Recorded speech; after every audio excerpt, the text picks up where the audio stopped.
Redbull Wololo Legacy is fast approaching, guys, and we've got some qualifying games. We have got none other than the Mista playing on the west side of the map in red as the Rus. On the north corner of the map, we've got Hut playing in blue as the French. The map is Frisian Lakes, and as you guys know, the Mista has had some time away from Age of Empires, but class like this often can come back with a bang in big tournaments. And the Mista is looking to qualify, and Hut is standing in his way today. And the winner of this particular fight and this match will go on to face against the Muslim. On the west side of the map, we have got Mista going for the Golden Gate as his feudal age upgrade and his feudal age landmark. And we do see, of course, the French going for the School of Cavalry. So as we said, the winner of this will go up against the Muslim, which will make for an amazing set, that is for sure. And the winner of that will go to the final 8, looking to get a golden ticket to Castle Heidelberg in Germany for Redbull Wololo Legacy. As you can see, Mista going for quite a few scouts here, which is quite typical of the Rus, looking to get the bounty, looking to harass the villagers. And we do see the bounty level at the moment for Rus, for Mista, going up to 305, which unlocks tier 2, as you can see on the bottom left there. Hut does reach the feudal age now, and we do see a barracks going down for some spearmen for the Mista, looking to perhaps get the professional scouts. He's got quite a lot of scouts on the field, so that could be a real possibility, but he's got his scouts trapped in. Hut is going to be able to snipe these. This is so bad at the moment for Mista. It's not what he's going to want at the early game, but it looks like he's going to lose 2 of his scouts now, probably going to look to cancel any professional upgrade. Yeah, he's not going to go for the professional scouts now because of that, and that's unfortunate. It's going to be backtracking with his scouts. Looks like he's actually going for a second town center. He's got 300 stone there, as you can see. He's used the Golden Gate to get hold of that stone. This is actually huge. This is one of the bonuses that Rus get, which is fantastic, is that they can often buy that stone for the second town center without their opponent knowing it, because there's just nothing for the opponent to scout. He hasn't actually mined any stone at all. And Mista did lose those 2 scouts on the stone mine, so he knows that the French, played by Hut, will be going for a second town center. Interesting opening to this map, which is Frisian Marshes, by the way, created by Adne, a community member, a valued community member, creating a fantastic map, which is relatively aggressive. And I have uploaded some videos between Lenok and BeastieQT, playing 3 games on this map, testing the civilizations out. So do check that out after this if you're interested. But today, I mean, to be honest with you, you don't really want to look away from this particular video, because we've got the Mista showcasing some fantastic builds with the Rus. What a fantastic TC position, guys. So the shorefish is essentially the fastest food gathering resource you can get in Age of Empires 4, except from deep water fish perhaps, but of course that's not relevant on this map. And that second town center is going to be right in between 2 of these, so the food income is going to be absolutely fantastic for the Mista. It's a great spot. The second town center for Hut going down on a shorefish as well, and a woodline, so not necessarily a bad spot there for Hut. But food income wise, the Mista is going to be laughing. Getting a hunting cabin here as well for the gold income passively coming in. Alright, so this is a best of 3, so we will see some games after this. And both players looking to solidify their position. Start off with a win would be a good start for either player. Archer's going to be coming out from the archery range there, placed by Hut on the front lines. And perhaps looking to have that very nice Knight Archer combo that the French often like to bring about in games. So guys, I hope you enjoy these casted games. I'm planning to do a lot more. I'm actually having a lot of fun casting Age of Empires 4, and a lot of the games have been fantastic so far. We do see a triple stable coming down for Mista, so looking to go relatively heavy in the feudal age, because of course he's got the Golden Gate, he's got a barracks, and going heavy on stable. And that could be interesting to see the early knights being placed up against the French knights. And the map is relatively aggressive, as we've seen in previous mashups, so that kind of makes sense as a strategy. And Mista looking to secure some map control with a couple of spearmen hiding out in the stealth forest here. Village count here at the moment, 35 for Mista, 34 for Hut. And if you're Hut, actually this is relatively comfortable position, having 2 town centers, because of course the French town centers do actually produce faster, and so the economy will start to pick up for Hut. Do you see a bit of a fight here? A couple of archers there looking to take down some of these hardened spearmen, which will be an issue for the Mista. He's going to want to get something to counter those archers, which he will very soon. He's got 3 stables producing those knights, going to be coming out on the field very, very soon.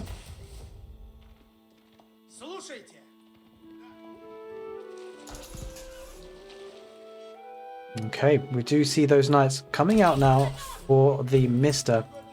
looking to get some map control.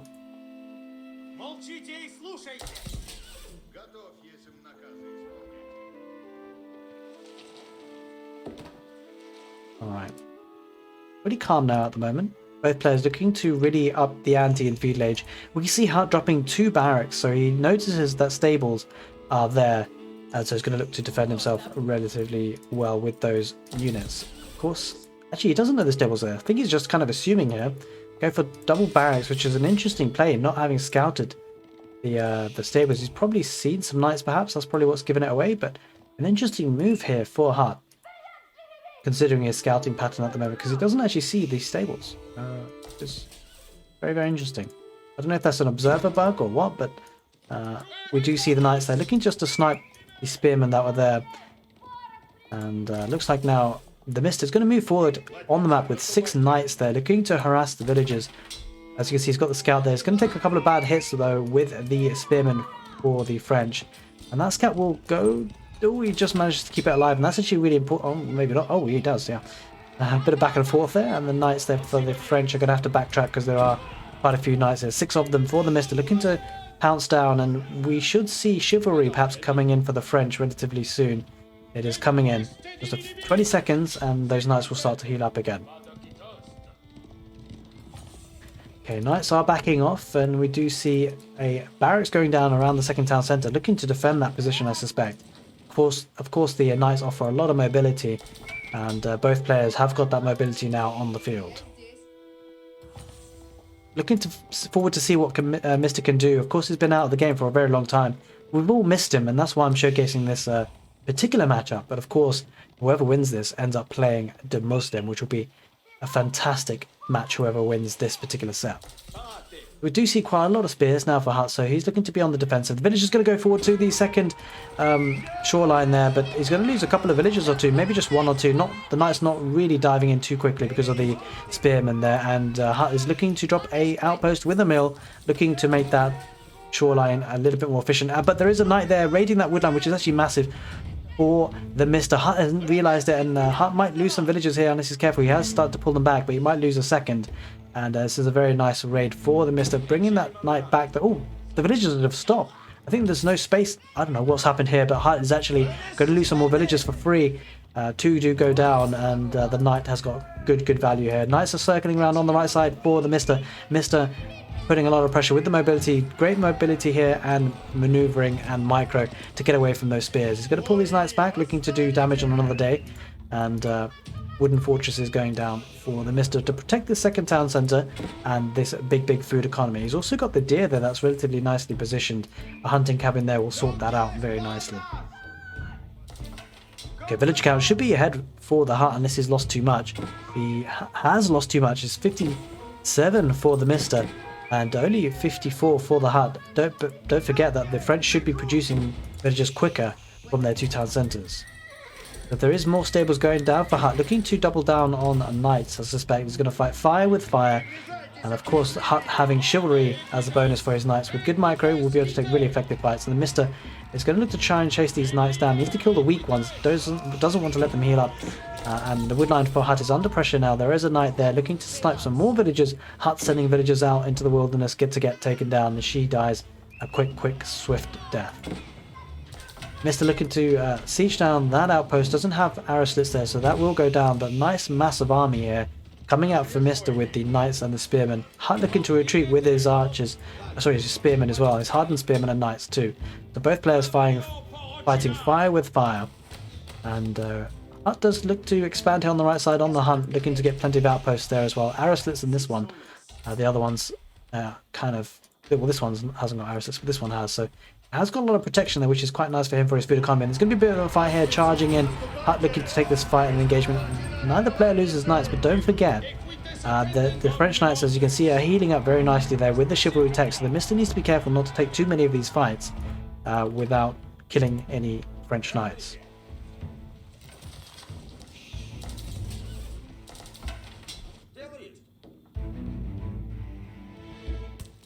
Okay, we do see Hut looking to get a decent amount of gold, and so does the Mista. Relatively neck on neck in terms of the productivity of gold, but it looks like maybe The Mista is looking to secure some map control with the wooden fortresses. It would have a nice spot here to take this sacred site with the protection of the wooden fortress. But of course, military is often king. And talking about military, that is a fearsome force for Hut, looking to take down that wooden fortress. The wooden fortress won't go up. It was only being built by one villager.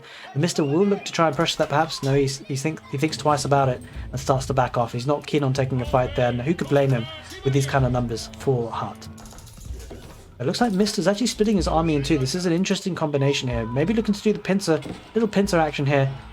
Mista taking a fight here. I'm not sure how effective this is going to be. There are a lot of spearmen there for Mista though. He's going to reinforce things with the knights coming in from the left side, looking to flank with the charge as well. This could be a big fight for the Mista, looking to have that flank. And Hut does need to back off now. There's a lot of spearmen there for the Mista. And overall, that is a fantastic fight for the Mista. It's not a fight that Hut can take, and look at the military numbers here for the Mista, absolutely fantastic. Let's take a look. 46 for the Mista, only 14 for Hut, so Hut is in a world of problems here. The Mista having a really strong economy, and it looks like the Mista taking relatively effective trades. Is splitting up his army into knights and spearmen, looking to raid the villages. Knights on knights here, the French and the Rus looking to fight each other. Oh, Mista took a really bad engagement there. The knights just weren't fighting, and the spearmen looking to siege down the outpost there, looking to get some villager snipes as well. And Mista doing a lot of great work at raiding the villages. As you can see, he's 6 villages ahead and using his army very nicely. It looks like Hut doesn't really have that many spearmen on the field, and that's kind of a problem. He did commit to double arch range, and that was an issue. Not being able to mass those archers up too much. It made the issue relatively simple for the Mista. Could go full knights when he's up against knights and archers. But adding in spearmen for the Mista really gave Hut a problem here. He's going to cycle around with these knights again, looking to see if he can get some map control, looking to put a wooden fortress down here on the wood and the shorefish. Denying that position would be super strong because that's so much free food. Looking to get another raid. Will not be able to get any villagers, but it's going to take arrow fire from the outposts. And the knights for Hut are relatively well healed here, so these are really a lot of weak knights here for the Mista, has to be said. This is probably just a raiding party at best at this point, because it's just got a lot of knights there. So weak. If Hut can catch up to this, Hut will take an amazing fight, and it looks like they might just do that. If you notice, the knights are going to charge in and take a lot of these knights down for Mista. Mista's going to lose a lot here, a lot of weak knights, and this is not a fight that Mista wants to take, but he has no choice. The French knights charging in, doing a lot of damage. As you can see, they're falling down so quickly now. Hut is going to chase him down. Mista looking to garrison perfectly 8 into the wooden fortress. The wooden fortress will be sieged down by the French Royal Knights though, and those knights will be absolutely wrecked by those French knights. Mista looking to get another raiding party, split up his army, but doesn't seem to be getting too much value at this stage. Villager count at the moment, 82 for the Mista, 81 for Hut, and so Hut has caught up a little bit. A lot of spearmen here on the field though, looking to sweep this up, and Hut is taking a really bad engagement, and it looks like those Rus knights will be coming out again out of the wooden fortress, and that is a big force for the Mista. He's combined his army again. Hut looking to use the charge attack, but there are a lot of spearmen, so won't be able to keep with the engagement, and lots of villagers might be going down to this French Royal Knight. A new age begins for the Mista. He's up to the castle age. That is huge. He's going to have a huge tech advantage. The Hut nowhere near it in the gold account, and that is massive. It just looks like Mista's had better trades and fights as the game has gone on, but Hut does have a huge army at this point, obviously being able to invest all his resources into military, but the military count is relatively even here. It's just a bit deceptive here because Mista has split up his army. Quite content on keeping a massive army of spearmen to raid the economy, keeping a lot of villagers idle and killing them once the outposts go down. So we see the knights looking to flank here on the left side for the Rus. And the spearman looks like he's getting the spearman upgrade to veteran spearman. That's going to really make them tanky. It looks like Hut is actually going for the archers, so he's still maintaining well, quite a solid army of knights, archers and spearmen. So Hut looking to use everything at his disposal and his resources. Mista looking to bring those spearmen back to the safety of the wooden fortress that does have arrow slits now, but was likely to be sieged down by the knights. Knights here taking some villagers. Oh, Hut, he's not reacting. He's going to lose a couple of villagers here, at least 1 or 2, and there's about 3 or 4 there. That's a fantastic raid again by the Mista, just keeping the economy so pressured and idle, and that is a huge thing. Can't underestimate the value of keeping an economy idle. A lot of knights, and these are Castle Age Knights, don't forget. So Hunt is under a lot of pressure. He needs to get up to the Castle Age. Being in Feudal Age versus Castle Age units is going to just be devastating, and it looks like Mista is doubling down now on the military and taking an effective fight. This is a huge battle, but Mista does have the upgraded spearmen, so it does a lot of damage on the knights. It's a trade that he's willing to take. It does lose them all, but frankly now, the Mista can be freed up to continue his Castle Age Knight production and be quite happy about doing that. Looking to get a massive raid here. Not too many villagers there to be raided at this stage. A couple of spearmen there, but this is a trade that he can take. They're only hardened spearmen against Castle Age Knights.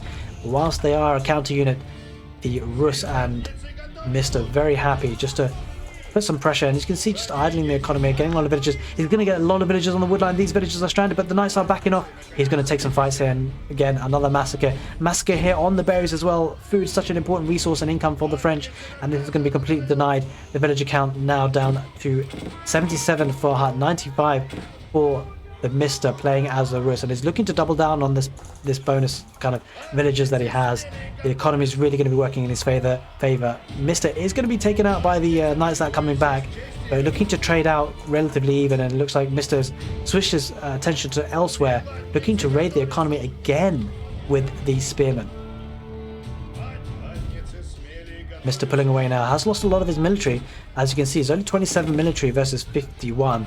But the Mista quite content on doing that because he's just killed so many villagers. Looks like Hut is just struggling. He just can't seem to get to the next stage, and it just seems like he needs to continue to produce military at this point to survive, and that's what's really holding him back in terms of not being able to get up to the next stage. So it's an interesting battle. Looks like Hut needs to keep up the pressure. Looks like he's saving for the food count. He's got a lot of villagers on food, it seems. 30 villagers on food, but needs that gold income. He's really struggling for gold, actually. The gold on this map is sparse and very exposed, and looks like Mista is going to be looking to pile on the pressure. Staying in Castle Age, of course, with switching into man-at-arms, so he lost a lot of spearmen. I say that, but he's still got lots more, and man-at-arms going to be doing fantastic work against the archers, that is for sure. And this is a fight, again, that the Mista's taking. Is a great fight here, looking to trade off the spearmen for the archers. Archers doing good work for Hart, but the spearmen looking to now take the fight against the knights for the French. And we shall see some man-at-arms here for the Mista. The man-at-arms is going to be difficult. It looks like Hart really needs that Castle Age to be able to produce a unit that can counter the man-at-arms, which would be the crossbows. We shall see if he decides to do that. But the knights, again, for Mista raiding the economy, and Hart just can't breathe at this stage with the mobility for these Castle Age knights from Rus. Okay, the Mista doubling down, is getting his blacksmith upgrades, getting military academy in the queue as well, which would again produce his military even faster. Look at the resource count, almost has enough gold to get up to the next stage, but he actually spends it all. Hut does reach the Castle Age now. He's gone up with the Royal Institute, which is a very safe and good choice here, looking to upgrade his units even further. So going knight for knight, Hut, if he can get his upgrades in time, would take better fights, but that is the big question, because Mista has been in the Castle Age for so much longer here, and Hut looking to try and get these Royal Knights upgraded. Looks like he's actually going for more of a let's see what he's doing actually. So yeah, he's going for the upgrade to Veteran Knights, and that's got to be the right move here to bolster his army. Mista's expanded heavily on the right side of the map, looking to get the Shorefish and the berries now. And he does have the high trade house. That's what he went up with to the Castle Age. An incredibly nice spot there. 256 gold per minute there. And having the fresh and the free food there with the huntable deer. As you can see, Hut has only got 200 gold per minute. Contrast that to Mista's 1,100. The hunting camp is really coming in clutch here. The economy buzzing for Mista. This position, it feels very rough for Hut. Look at the number of man-at-arms that Mista's got, which is direct counter units to the archers. Archers are going to try and do their best against this, but these archers aren't particularly well upgraded, and they will melt to the man-at-arms that don't even mind taking town centre fire. And we do see a lot of problems here for Hut. Might need to call it because he's losing his villagers on the woodline. We see 110 villagers for the Mista, only 65 for Hut, and Hut is under a lot of pressure. This is looking increasingly like a game going in the way for Mista. Hut is looking to raid villages, and he's getting good value with his knights, but will it be enough? he needs a lot more damage to be done. And Mista really starting to build up his military numbers. Let's take a look. 59 military for the Mista, only 24 for Hut, and it feels like this game is slipping out of Hut's control. Slowly but surely, the man-at-arms switch has been the killer blow for Hut. And Mista looking to put pressure and take game 1 in the best of 3. Again, the Knight's doing good work. He's looking to damage the hunting cabins, burn them slowly. In fact, actually, he's leaving them alive. He needs to get villager kills. But just look how many hunting cabins that the Mista has. And that's really contributing to the fantastic gold income he's got. And it seems like a game here that's going to be very difficult for Mista to lose. He's looking to snipe villagers, cutting them off that are going to the wood line. And the archers do pop out, but they're not going to be able to stay alive for too much longer with the man-at-arms raiding Hut to death. And it looks like Hut is looking to get some raids himself, looking to deny some gold if he can. The gold villagers here, in fact, he's not going to bother. He's going to try to, but the problem is that the hunting cameras are in play, and that's a lot more harder to deal with. Hut looking to get a keep here. Defensive Wanderers does go up on the stone line here, but he's going to lose villagers anyway. The man-at-arms looking to trade and get villager kills, not too worried about that. And he calls it. He taps out. Hut calls it. GG. Well played. First game is down for Mista. He gets that first game under his belt. Mista, I'm sure, growing in confidence as the set goes on. Don't go anywhere, guys. Game number 2 coming right up.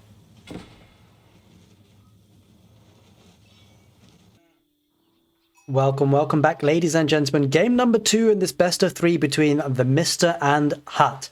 On the west side of the map, we have got Hut playing in blue as the Holy Roman Empire. On the east corner of the map, we've got the Mista playing in red as the English. The map is Altai, so it's going to be an interesting matchup. I feel like, you know, these two civs are increasingly being used on Altai, and it'd be lovely to see how these players play this. Of course, Hut is 1-0 down in the series, with Mista taking that first game on Frisian marshes.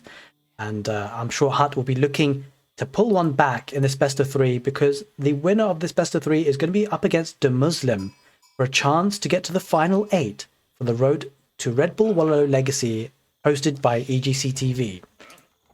Of course, Mista is coming back from his daily life, you know, working as a farmer. As we all know, he's been very busy. And it sounds like it's been difficult for him to manage, you know, that full-time commitment. And so obviously there's a lot of hype coming around to see the Mista play. We're all excited to see him play. But make no mistake, guys, Hut here playing on the west side of the map. He is an incredibly strong player, and he deserves to be here, that is for sure. And he will show us what he's capable of, I'm sure, in this series. This series is far from over. Mista took the first game, but Hut, I'm sure, will be coming in with a big response. As you guys know by now, Altai is a relatively closed map at times, and players can be spawning quite close to each other, and that often can favor aggressive civilizations. And the English do have the potential to be aggressive, so we shall see how aggressive Mista plays this as the game wears on.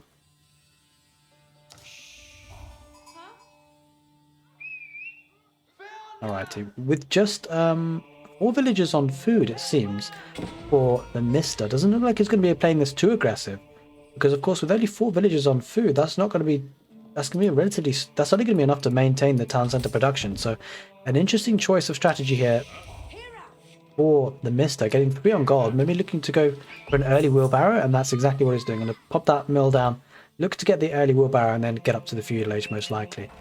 On the other side of the map, Hut doing essentially HRE things, really, and looking to get up to the next stage now with the Archon Chapel, I'm sure. Yep, that's exactly what he does, and he puts it in a very nice spot here. Actually, he's going to relocate it a little bit, because I think he wants to get hold of the wood line. That's exactly what he does. He wants to get hold of the wood line properly, and also the gold, and the berries, and also the sheep. He may actually look to relocate. That village is actually just within the zone, so it's not too, this is a nice position for the Archon Chapel. As you guys know, the Archon Chapel, when there is a Holy Roman Empire prelate garrisoned inside, the sphere of influence, as you can see, covers the villagers, and those villagers within that influence, they're effectively inspired by the prelate, and that increases the gather speed by 40% of those villagers. So it's an incredibly strong economy boost. The English, on the other hand, have cheaper farms, and they have faster production in terms of harvesting rates. As you can see, the harvest rate is increased to 15%, to 20%, and 25%, and 30% with the respective ages that the English civilization goes through.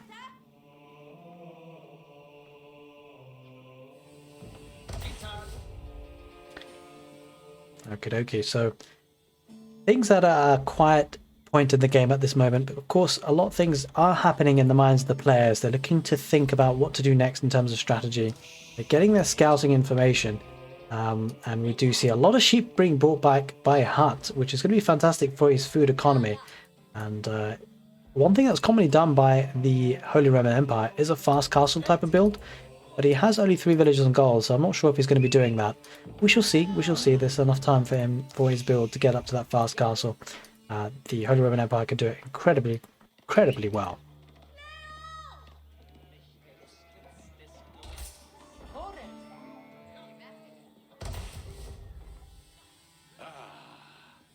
As you can see, Mista has gone for his farming economy. We did see an interesting build actually earlier on in the day by Give You Anxiety, who actually went for the deer first and really got that food income rocking and rolling nice and early, because of course the farms are obviously a very good source of food for the English.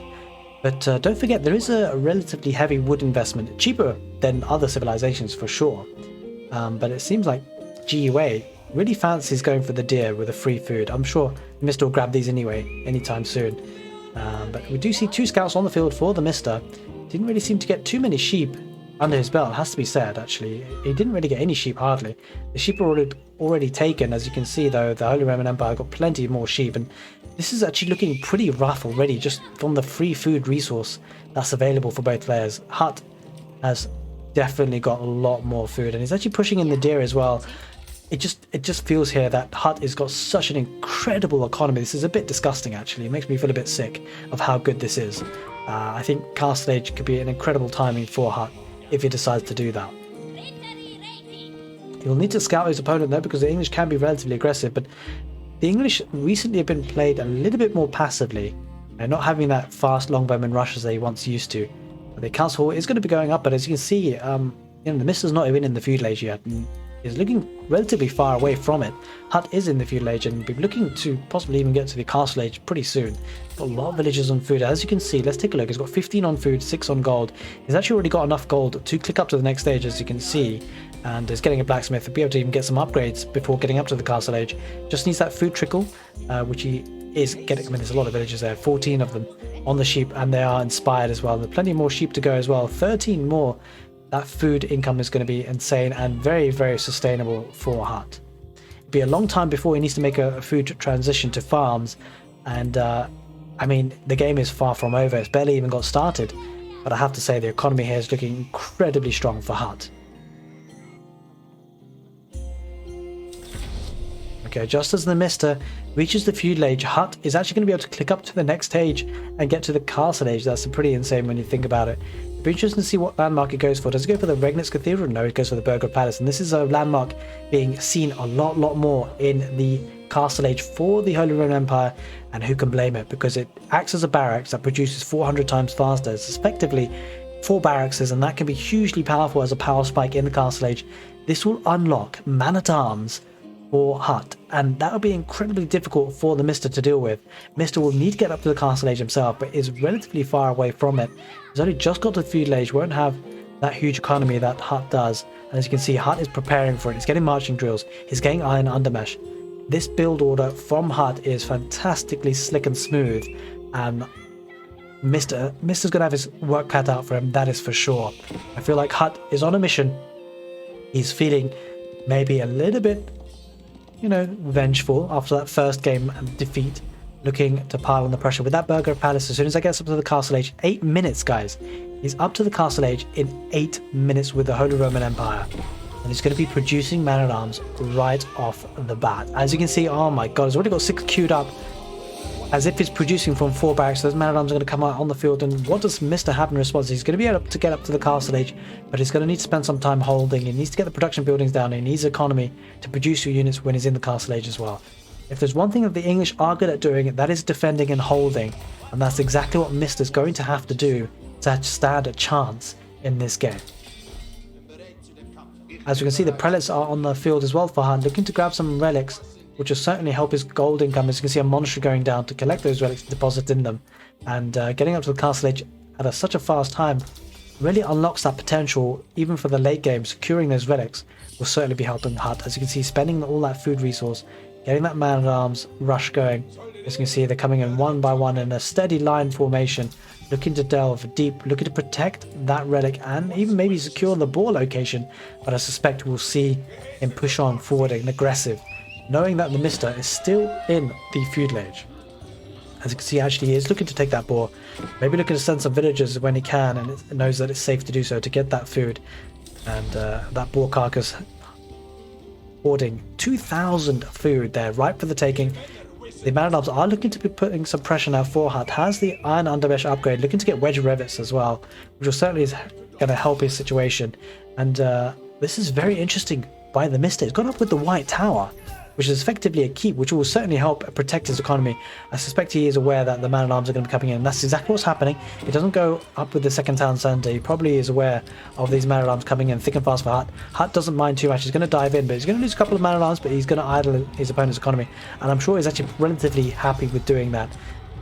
We shall see what he decides to do. He does have wedge rivets coming in, and that will certainly help bolster the tankiness of his man-at-arms. As you can see, the man-at-arms are not really taking much pressure. Knights are coming out, looking to use a charge attack for the Mista, but the villagers are under a lot of pressure, and Hut is just going to be raiding, and he's just taking effective trades here. He's happy to do this. 33 economy for the Mista, 34 for Hut, and this is only going to be wising in gaps. And as you can see, villagers going down, the economy completely idle. Behind all of this, prelates, as you can see, and you can hear the jingle jangle of those relics coming in. One relic is already in the monastery. I'm sure 2 more coming in very, very soon. And this is a problem for the Mista. He's going to have to build up some knight forces to be able to take this fight. But I think Hut is just relatively comfortable here, taking just villagers here now and then with the raiding. Maybe looking to pressure the gold would be a really solid play, but he's getting a lot of man-at-arms down to the arrow fire. As we said though, he looks to be very happy taking this trade. He's quite happy to see those man-at-arms die and take villagers down with them. As you see, every second that the villagers are in the garrisoned in, it just means idle economy.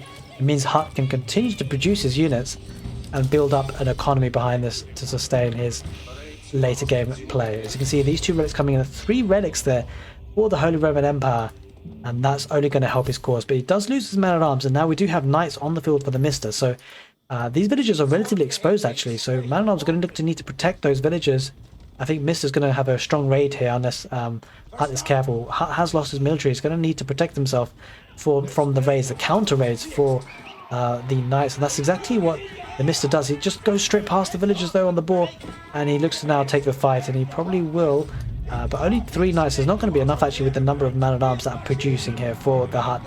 And the thing is, Hut can just constantly produce for the Burger Palace. It's so fast to produce, and the military numbers are now stabilizing for Hut again. Archery range going down for Hut as well. Maybe looking to get some crossbowmen on the field. That would be a logical step to go for. Let's just see if he queues anything up. Not queued anything up just yet. Man-at-arms looking to keep the knights honest, chasing them down. Marching drills is certainly going to help his cause. Let's take a look at the villager count, because at the moment we do see Hut on 40 villagers, the Mista on 35, and don't forget, Hut's economy is booming now with the Ark and Chapel here. It is to be noted though that I'm not sure Hut's taking his prelate outside of the he's taking his prelate actually outside of his Ark and Chapel. I don't know if that's an error that he did by accident. Maybe he was looking to get the relics, but that's relatively unusual. It's not something I would have expected to have happened there, because I don't know what's going on here. This can't be on purpose, right? Because Hut is missing out on so much extra resource gathering speed here, which is rather confusing. In any case, he's going to look to get the middle sacred site. The prelate looking to heal up some of the man-at-arms, but the man-at-arms will be taken out by the knights there. There are a lot of knights there, 3 of them with the scout, and they'll be able to take a nice fight against that. As we see, Mista looking to decap that sacred site, or not decap it, but deny it at least. Lots of eco upgrades are coming in for Hut, but he doesn't have the prelate inside. I just don't know if that's on purpose. They say a casting rule is that if you see a pro player do something, just assume it's for a reason. It's our jobs as a caster to find that reason. To be honest with you, I can't find a reason for this one. But I'll try my best to think about it as time goes on. There are outposts there looking to protect the villagers on the boar. He wants to have that safe boar income. Does lose a couple of villagers, but that's going to offer him some protection there. The knight's going to have to circle around looking to get damage elsewhere now. We see here another relic coming in. 4 relics for Hut, and that's going to be a huge amount of gold income there. We can see 333 gold per minute for having those 4 relics in the monastery. Stable going down for English there. Double stable. Looking to wall up here, looking just to protect his economy, not wanting to get raided too easily here.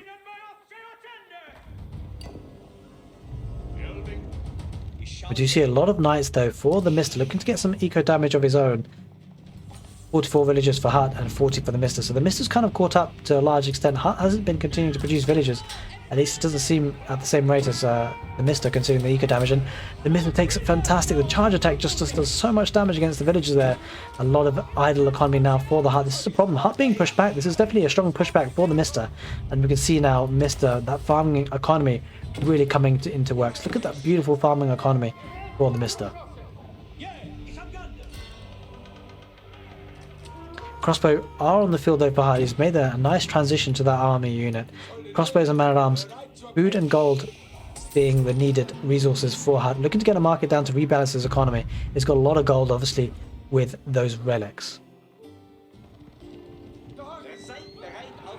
Okay, villagers going to garrison in the outpost, looking to continue to gather that food from the boar carcass. Hut doing great work to notice that. Knights looking to still maintain their mobility and get some value here. Quite a lot of value to be had at the gold mine. Again, Ark Chapel is empty. Oh, Hut just feels like this is so much missed opportunity here with the economy. I think he just doesn't realize that's going on. And Hut looking to do some damage with the crossbows does snipe one of the knights for Mista. Mista looking to sweep around again, maybe at the gold mine, maybe at the wood line. Looking to get some damage with 7 knights here. Not all of them are, actually none of them are full health, but they will do really well against the villagers. That's for sure. Hut looking to build those away though. Nice reaction there.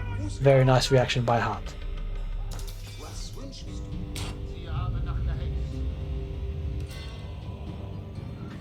Okay, Hut has somewhat rebalanced his economy. Mainly look to get some farming economy relatively soon. He's going to need to make a transition. Has only 16 villagers on food at the moment, on the berries I suspect, and some villagers on the boar. And this boar will be running at, well, actually probably still quite a lot of boar meat on there, but it's constantly under threat. Being so far forward. Crossbows looking to chase down those knights there.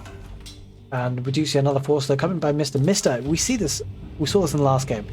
The Mista is so good at splitting up his army into small battalions and raiding. As you can see now, has pushed Hut off the stone, constantly raiding Hut's economy.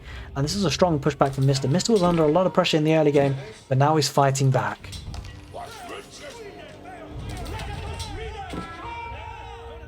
Oh, there's so many villagers here that are idle there. As you can see, the sheep there is starting to dwindle, and it hasn't made a particularly smooth transition to food.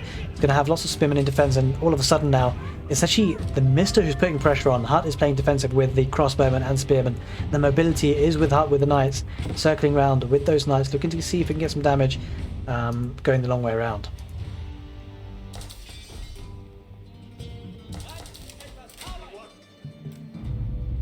Okay, 48 villagers apiece, but as you can see, the military slightly ahead for Hut. So Hut's economy looking good. It does bring the prelate back inside the Ark Chapel, so these villagers will be buffed again, and the economy will be rocking and rolling for Hut. A large, sizable number of knights, though, for the Mista. That is for sure. I suspect he might be moving. Yeah, he's looking to switch into a bit of longbows, which would be fantastic against the spearmen and the crossbows. I wonder if Mista's going to be looking to make a long-term switch. He's got the council hall. Maybe we'll think about getting another archer range potentially. Let's just see what he decides to do.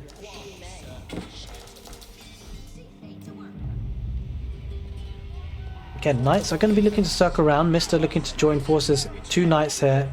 Is he going to do a pincer attack again? We saw this in the last game where Mista kind of baits his opponent's army, and then look at that. This is so smart by Mista. The unit control is phenomenal. You love to see action like this where he's just pulling Hut's army away, so far away, debating them, and it just leaves his economy so exposed, and it just means that there's nothing that Hut can do apart from making sure that he has good reaction times, which he does. In all credit to Hut, he pulls those villagers away and saves them. Now, any lapse of concentration there, Hut would have lost at least good 5-6 villagers, and that's a credit to Hut's ability to pay attention to what's happening on the map. And now Hut is looking to pressure, because Mista does have his army split into 2, and that does weaken his individual forces. But Hut not wanting to push too hard too quickly, because the home advantage would be for Mista if he takes a fight now. But the villagers here on stone denied again. Mista looking to snipe those villagers, gets at least 2 his cause, but there are a couple of Landsknechte and a couple of crossbowmen looking to do some damage on those knights. Knights will run away, of course, with the mobility. 4 relics there for quite some time now, 400 gold per minute, and that is looking nice for the player playing as the Holy Roman Empire Hut in blue. Looking to get a keep down there, and that could be really strong if this goes up, but that is a big if, because there are a lot of knights here, a lot of longbows. Longbows are going to look to focus fire the crossbowmen. Crossbowmen are going to shred through the knights.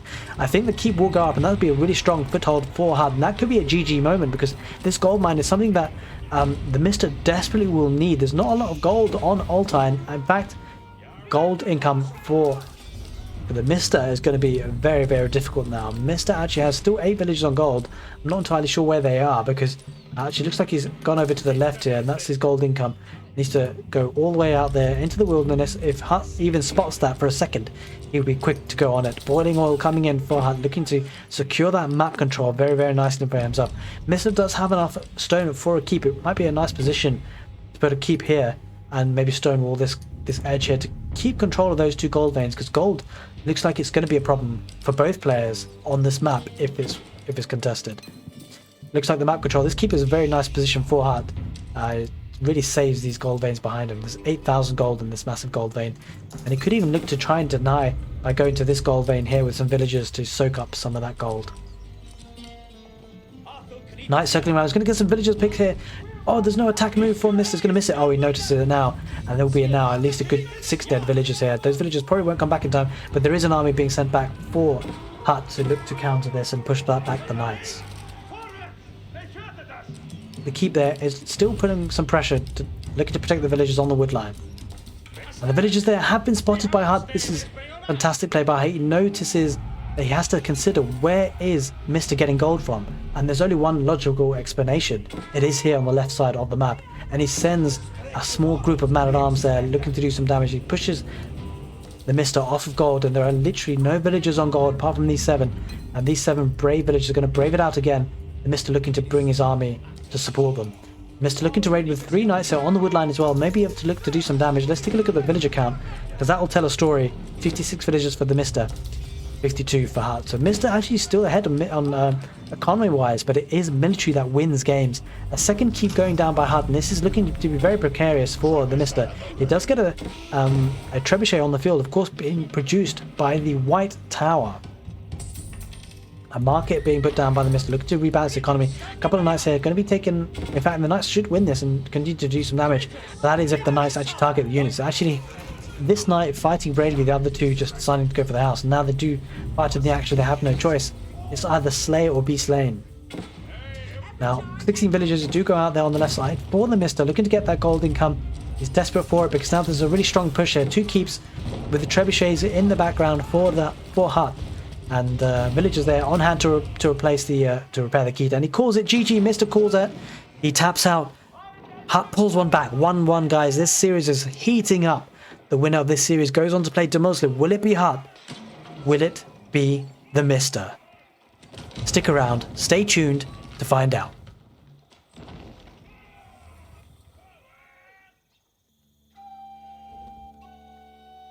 Welcome back, guys, ladies and gentlemen, for this 3rd game in the best of 3 between Hut and the Mista. The winner of this will face against the Muslim for the chance to get to the final 8 for the road to Redbull Wololo 2nd week and book their ticket to Castle Heidelberg in Germany. The score is 1 apiece, 1 for Mista, 1 for Hut. It's coming down to the wire, guys. This game is crucial. The Mista is back playing Age of Empires 4, and will he be back with a win against an incredibly strong opponent in Hut, or will he falter at this stage of the game? In the south corner of the map, we've got Hut playing in blue as the Abbasid dynasty. In the north corner of the map, we have got the Mista playing in red as the Mongols. The map is Dry Arabia, and this is crunch time for both players. A chance to face up against a Muslim to get up to the final 8 of the Road to Redbull Wololo hosted by ecgtv. Let's take a look at the map. The Mongols is very often really incredibly important about your map generation and where you place your first down center, and it looks like, generally speaking, the Mista has a good spawn. He's got the woodline and he's got a gold and he's got berries nearby. Now the berries are probably the least of his concerns at the moment, but the golden wood for certain, that's so super important. One thing that has to be said though, his Ovu is in an incredibly vulnerable position, and that's something I suspect Hut will want to take advantage of. But having said that, the 2-town center opening for the Abbasid dynasty is a very commonly played strategy, and we shall see if Hut decides to use that with the fresh foodstuffs technology, which we'll talk about a little bit later on once we've got the House of Wisdom built by Hut. We shall see if it does go for that 2-town center and whether the Mista can punish it. The Mongols, as we know, is known to be one of the most aggressive civilizations. They're kind of designed that way in Age of Empires 4. So it looks like the Mista will want to punish any sort of 2-town center play for the Abbasid dynasty. Guys, this is going to be an absolute banger of a game, and we're going to be having the next set coming in after this as well, against the Muslims. So do stick around, guys. This is not a game to be missed. We've got the House of Wisdom being placed down for the Abbasid dynasty, and don't forget, the Abbasid dynasty only have 2 landmarks in the game. They have their initial capital town center, and then they have the House of Wisdom, which does increase in strength as the ages go along. So it is a bit of a tanky one, but instead of having to build landmarks over and over again, they can just research their upgrades and the next stage in this House of Wisdom. So often what's been done with the Abbasid dynasty for new players to the game is they go up with the economic win, which is exactly what Hut is doing right now. And this is a really incredibly strong wing because it unlocks something called fresh foodstuffs, which reduces the cost of villager production by 50%. So having a second town center, I mean, even if you don't go for a second town center, it's essentially 2 for the price of 1 for villagers. And that unlocks a lot of food potential to convert into army. And as you guys know, economy is very much geared towards producing army. That's what will win the game. And we do see Mista now using a villager going forward with the Khan, maybe looking to do an outpost rush to put on some pressure. And it looks like that's exactly what he's going to do. Let's see what he goes to do. Does he put an outpost on the berries? Let's just see what he decides to do. He's going quite close, has to be said. Maybe looking to scout his opponent. There is no stone income for Hut at the moment, so it doesn't look like a 2-town center is being played by Hut, and that's kind of understandable when you're up against the Mongols. You don't want to be too greedy, and it looks like 2 spearmen are going to join this villager going for the outpost. I don't know if Hut sees that. If he does, that would be an issue. He doesn't. Hut is bringing a scout now, though, looking to scout that out, and he does see the outpost go up. And what does Hut do at this point? I mean, Mongol outpost rush is so difficult to deal with sometimes. Spearman looking to snipe a villager. I'm not sure. Yeah, Hut is going to micro that villager back. The villager will survive, but this outpost will go up, and that gold has been denied, and that will be huge because that denies a lot of things for Hut. It denies him the easy ability. He has to make a decision. He has to decide between wheelbarrow and fresh foodstuffs. I mean, the decision is no brainer. He's going to go for fresh foodstuffs, but usually if you're the Abbasid dynasty, you would want to be able to afford both fresh foodstuffs and wheelbarrow, and he won't be able to get wheelbarrow because of that. So this is fantastic economy damage, more than beyond just denying the gold. It denies what he would use the gold for, which is the economic upgrades. Archery range is going down for Hut, which is certainly a good play here. We need to snipe those spearmen. He won't want to let this progression of outposts happen too quickly, because the villager is circling around now to get another outpost most likely. There's not enough wood in just yet. 4 villagers on wood, looking to get that 100 wood for our next outpost, maybe around the wood line to deny that. That villager is looking to do that, spearman in defense, but once a couple of archers come out, he needs to deny this. I wonder if he's going to see this. If he doesn't, that becomes a bit of a problem, has to be said. If he sees it, he can deny it, but if he doesn't, he does see it now. The scout's coming in at a good opportune moment. Their archers aren't pressuring them though. He's actually going forward with his archers. He saw it, but he didn't pay attention. Now he sees it. Is he going to bring the scout back? Look to see if he can deny the outpost. It doesn't seem possible. It does seem possible. This could be a chance for him to deny it. Only 1 villager. It does take a while for the outpost to go up, it has to be said. Only 1 archer though, followed by a second, and the scout. Mista looking to actually bring that villager back. I don't know if he's going to be able to save it. Probably won't be able to. And that becomes a halt on that spearman, on the outpost rush for the Mista, only temporarily. He's got a couple of four spearmen. He's going to head back home with that. We'll lose a villager anyway. I mean, I don't know if he would have risked getting the outpost down because he loses the villager anyway. Either way, the outpost doesn't go up, and looks like actually the Mista's going to get that boar now with the girl, which is actually super interesting, guys.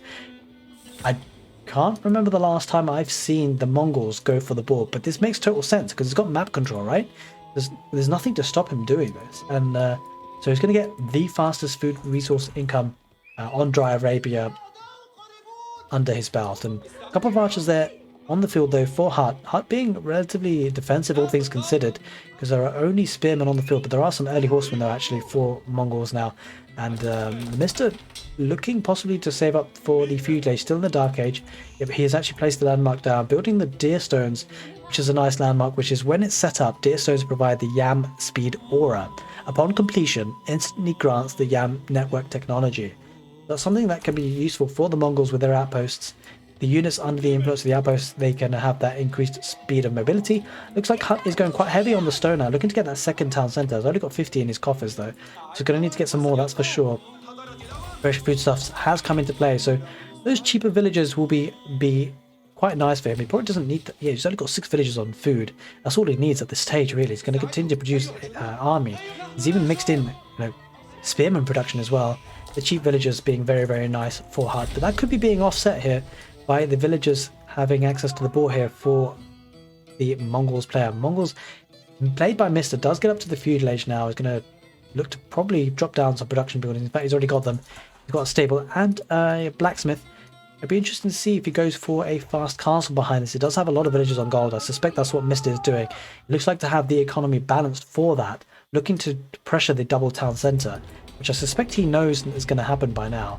And the villagers now do look to circle around. They've got 304 stone, looking to place that second town centre. Where will he put it down? That is the key question. Got a lot of villagers on wood, looking to get that second town centre down and benefit from the fresh foodstuffs. At this point though, the Mista looking strong, getting up to the castle age. This looks to be a fantastically well played game by the Mista. He's denied that second town centre relatively quickly by putting down the pressure on. Gold being denied. Lack of gold for Hut means that the eco upgrades aren't really coming in. Does he have wheelbarrow? He doesn't have wheelbarrow still, because obviously that denial of the gold. And Hut is going to look to get that second town centre down, but what he's got to be careful of is this age up for the Mista. Once he gets to the castle age with the step redoubt, this could be a big problem for Hut. He's going to need to hold on for as long as he can to let his economy kick in, because once lancers are on the field, they can snipe villagers left, right and centre. And I do feel a little bit worried for Hut, because the Mongols, when they get rolling in castle age, boy do they get rolling. They are super aggressive, and we shall see if that's what happens. And obviously a lot of food income here, taking huge amounts of efficient resources here. What's quite scary for the economy for the Mongols here is that not only is he capturing the best food resource in terms of speed, he's also going to have the fastest way to collect gold, I believe, in the game. The step redoubt means that gold dropped off at this landmark is increased by 50%. That is an incredibly boosted amount of gold income that will come in for the Mongols. And what will he need to produce those lancers? Food and gold. Getting a Ofu there on the second stone mine. Wait, what? Is that a thing? Is that 2 Ovus for the Mista? That's a little bit confusing. I didn't know that was a thing. Okay, he's actually going for the forward stone, leaving that one in behind just in case he needs that for the later game. I suspect that's why he's doing it. That's an interesting move. Has to be said, it makes sense. I mean, he's got this position now. He might as well make the use of it. I mean, the Opu is not necessarily that expensive, so he wants to save this stone for later, because obviously it's a lot more safer than this, that's for sure. Man-at-arms, in fact, he's not going for lancers, he's going for man-at-arms, looking to raid, and that's a nice option. And that makes a lot of sense, actually, because, of course, man-at-arms can't be countered that easily by players that are stuck in the feudal age, because man-at-arms, they're so tanky that arrow-fire archers, whilst the archers can kite them, castle age man-at-arms with the upgrades as well, they're incredibly hard to stop, and they can raid to death. And that's exactly what he's looking to do. Looking to go to the gold mine, going to get a villager here or two, that is for sure. Does pick off one, maybe?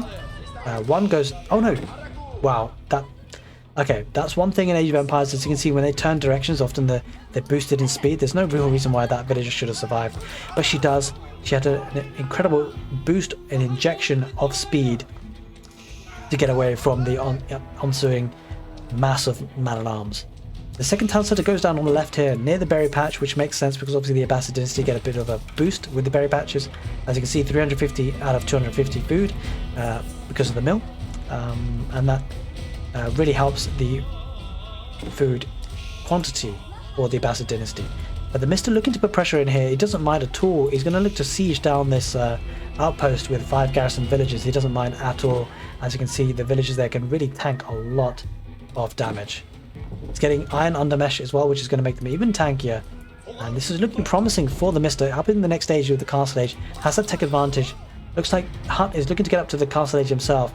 Has a little bit more food to gather, a little bit more gold, then he'll be up himself. But he needs to hold on here. He is under a lot of pressure, a lot of idle economy. But the economy is strong for Hutt. 38 villagers for the Mista, 42 for Hutt. In fact, it's actually not that much more. He hasn't had the second town center for all that long. And he's had a lot of idle economy, lost some villagers here and there as well. So the man-at-arms, as you can see, are being tickled by the arrow fire. I mean, these archers are just doing no damage. It's insane, especially when they're upgraded. And now the Mista can just damage things, run in willy-nilly, flood. That's all he needs to do at this point, really. Just keep up the economy, which is completely untouched for him. The boar has been taken. Is he going for the second boar? I suspect he probably will be. But he's going for the deer there. Which makes sense. The other boar is actually relatively far away from him, and just, as you can see, just diving in with man-at-arms, keeping the economy idle. And you know, this is what Hutt was doing to Mista in the last game on Altai. But Hutt wasn't able to see the game out, and will the Mista be able to see the game out? He's going to be idling so much economy here. Hutt is in a world of problems. He is going up to the castle age, needs that castle age upgrades. He needs the army there, but his second town centre under pressure now. A couple of camel archers, or just one camel archer here for Hutt. And Hutt is under a lot of pressure. Mista doing a great job of punishing this second town centre. Going to possibly, no, doesn't pick up another villager, but just running around villagers left, right and centre, getting idle. Man-at-arms here, missing an opportunity there for the villagers on the gold. Actually, no, he does want to attack. And he's looking to stab those villagers. Woodline being denied. Villagers running left, right and centre for Hutt. This is a really big problem for him. Loses a lot of villagers here on the main town centre. And I don't know what you do if you're Hutt here. 42 villagers for Mista. Hutt still actually got the village lead, only just. But don't forget, he's lost a lot of villagers. So these are villagers that did have food invested in them. Despite having fresh food stuff, he taps out and the Mista grabs it. He is back. The Mista is back playing Age of Empires, and he is showing what he's capable of. He will be playing against the Muslim for the chance to get to the final 8 to the road to Redbull Wololo for that golden ticket for Heidelberg, Germany. Guys, don't go anywhere. I'm going to be showing you guys the set coming right up now. The Mista versus the Muslim.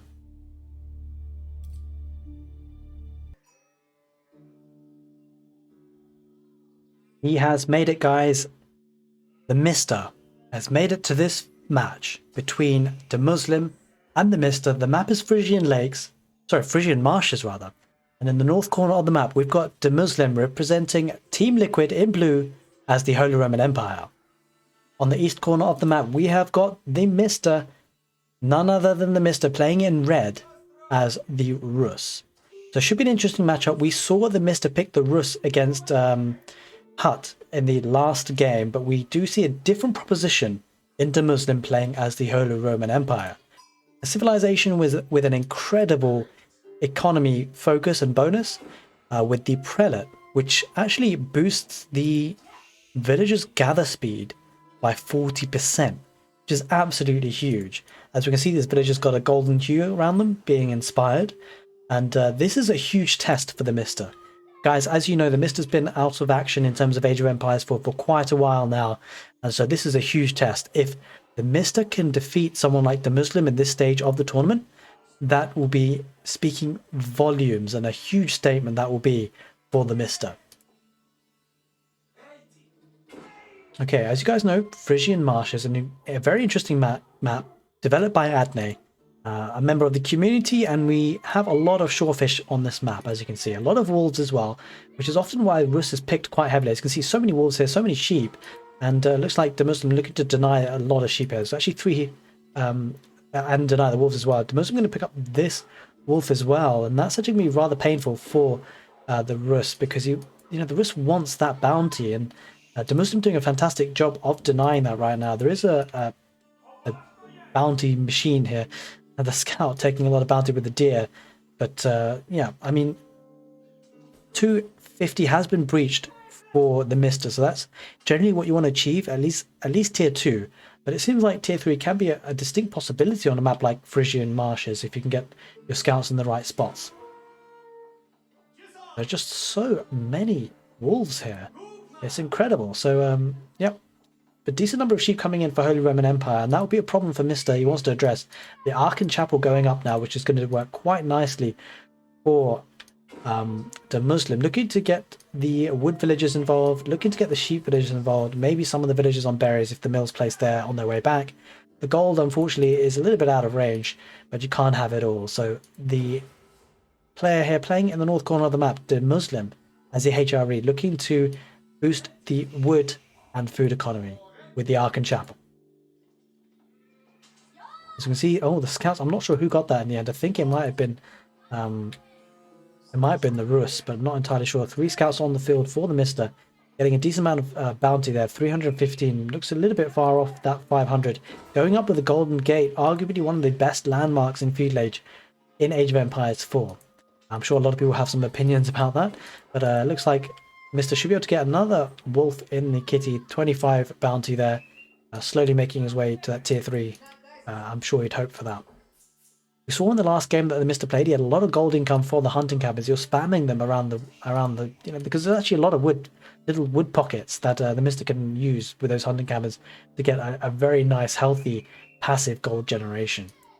And that's something that's really interesting to note about the Rus, because effectively they're going to have like an infinite gold trickle using the hunting cabins, which would be super, super strong. But of course, there is another way to do that, and that is with the relics. And the HRE get a landmark called the Regnitz Cathedral, which could be super, super strong. Really boost the amount of gold income you can get from the relics. So we shall see what the Muslim representing Team Liquid decides to do. Fast Castle is often a thing for Holy Roman Empire, but I feel like on a map like Frisian Marshes, Fast Castle could be super, super greedy, because one thing to note is the gold mines are relatively exposed. This one's it's forward for starters, but if you look at the secondary gold that he has, it's further forward, and it's actually that much more closer to Mista. He has this one here on the left as well, which is actually relatively interesting and actually very, very lucky for the Muslim as a map spawn, because if you have a look at the 2 closest golds for the Mista, they are in horrendous positions. I mean, this is quite a standard primary one, but the secondary one, that is not a back gold, that's a forward gold. But the Muslim really lucking out on the map generation, having 1 forward gold and 1 hidden gold, I should say. It's not really a back gold, but it's a relatively hidden one. 4 scouts on the field for Mista, maybe looking to get professional scouts. As you saw in the game against Hut, he had 2 scouts which were kind of trapped and didn't make it through, so professional scouts didn't really warrant it. But he's actually got 5 scouts, so I suspect professional scouts will be coming in for the Mista as he gets up to the feudal age. But he's going to go with the wheelbarrow first. I don't think he's got... Yeah, he's not actually going for professional scouts, fair enough, but he will be able to afford it relatively soon if he decides to go for it. Getting wheelbarrow as a priority. Scouts looking to deny that outpost probably will pick up that villager. The villager's microed back for the Muslim, but there are 2 other villagers there looking to build that outpost. And the outpost will go up. The Mist are going to look to save that 1 scout only on 10 HP. The scouts will regenerate health, so that looks like what it's going to do. But the Mist is going to run in with the scout, and they could possibly lose this one if he's not careful. Yeah, he's just not paying attention, I'm afraid. He's going to lose the scout, going to run into the town centre fire. That's pretty rough, losing that scout. He might get away with it, but probably not. Will he get away with it? 13 HP, 2 HP. Ah, no, that scout's going down. Unfortunately for him, almost did it. Second town centre going for the Holy Roman Empire, played by the Muslim on the... This is a nice spot. There's a lot of food, and it protects that gold as well. And that gold, as we said in this map, is relatively exposed. And Mista, I think, just scouts out that second gold. Let's just see if that's what he sees. He does see that second gold. He knows about it. He's going to look to put pressure on that one, I suspect, as the game goes on. Mista doing what he did in the last game, going for that town centre on the shorefish. Doesn't have a double shorefish this time, but he's going to have to be content with the berries and wood next door. Very nice positioning for that second town centre, and I wonder whether the Muslim will scout that if he sees that, because as we said on the last time that Mista played on this map, the Rus can get that second town centre very sneakily. He will see it now. That's actually relatively important now that the Muslim sees that. He knows what's going on. He knows the second town centre. He knows that, super fast aggression won't be on the play here for the Mista going for that second town centre. Outpost going on the gold, looking to protect that gold. As we said, gold is going to be an issue for for the Rus player played by Mista. But one thing that's in his advantage is that the Muslim is looking to put some static defences with walls, investing in economy, looking for a later stage in the game to push out from. So that does give some breathing room for Mista to get his economic upgrades, to get villagers on gold, to secure this position. But it feels like 1 wooden fortress won't be enough. He may look to enhance that as the game develops. So guys, I really hope you're enjoying this casted set, and on the back of the set between the Mista versus Hut, this is going to be a very, very nice conclusion to this video, and this conclusion to this deep look at the Mista's return to Age of Empires 4.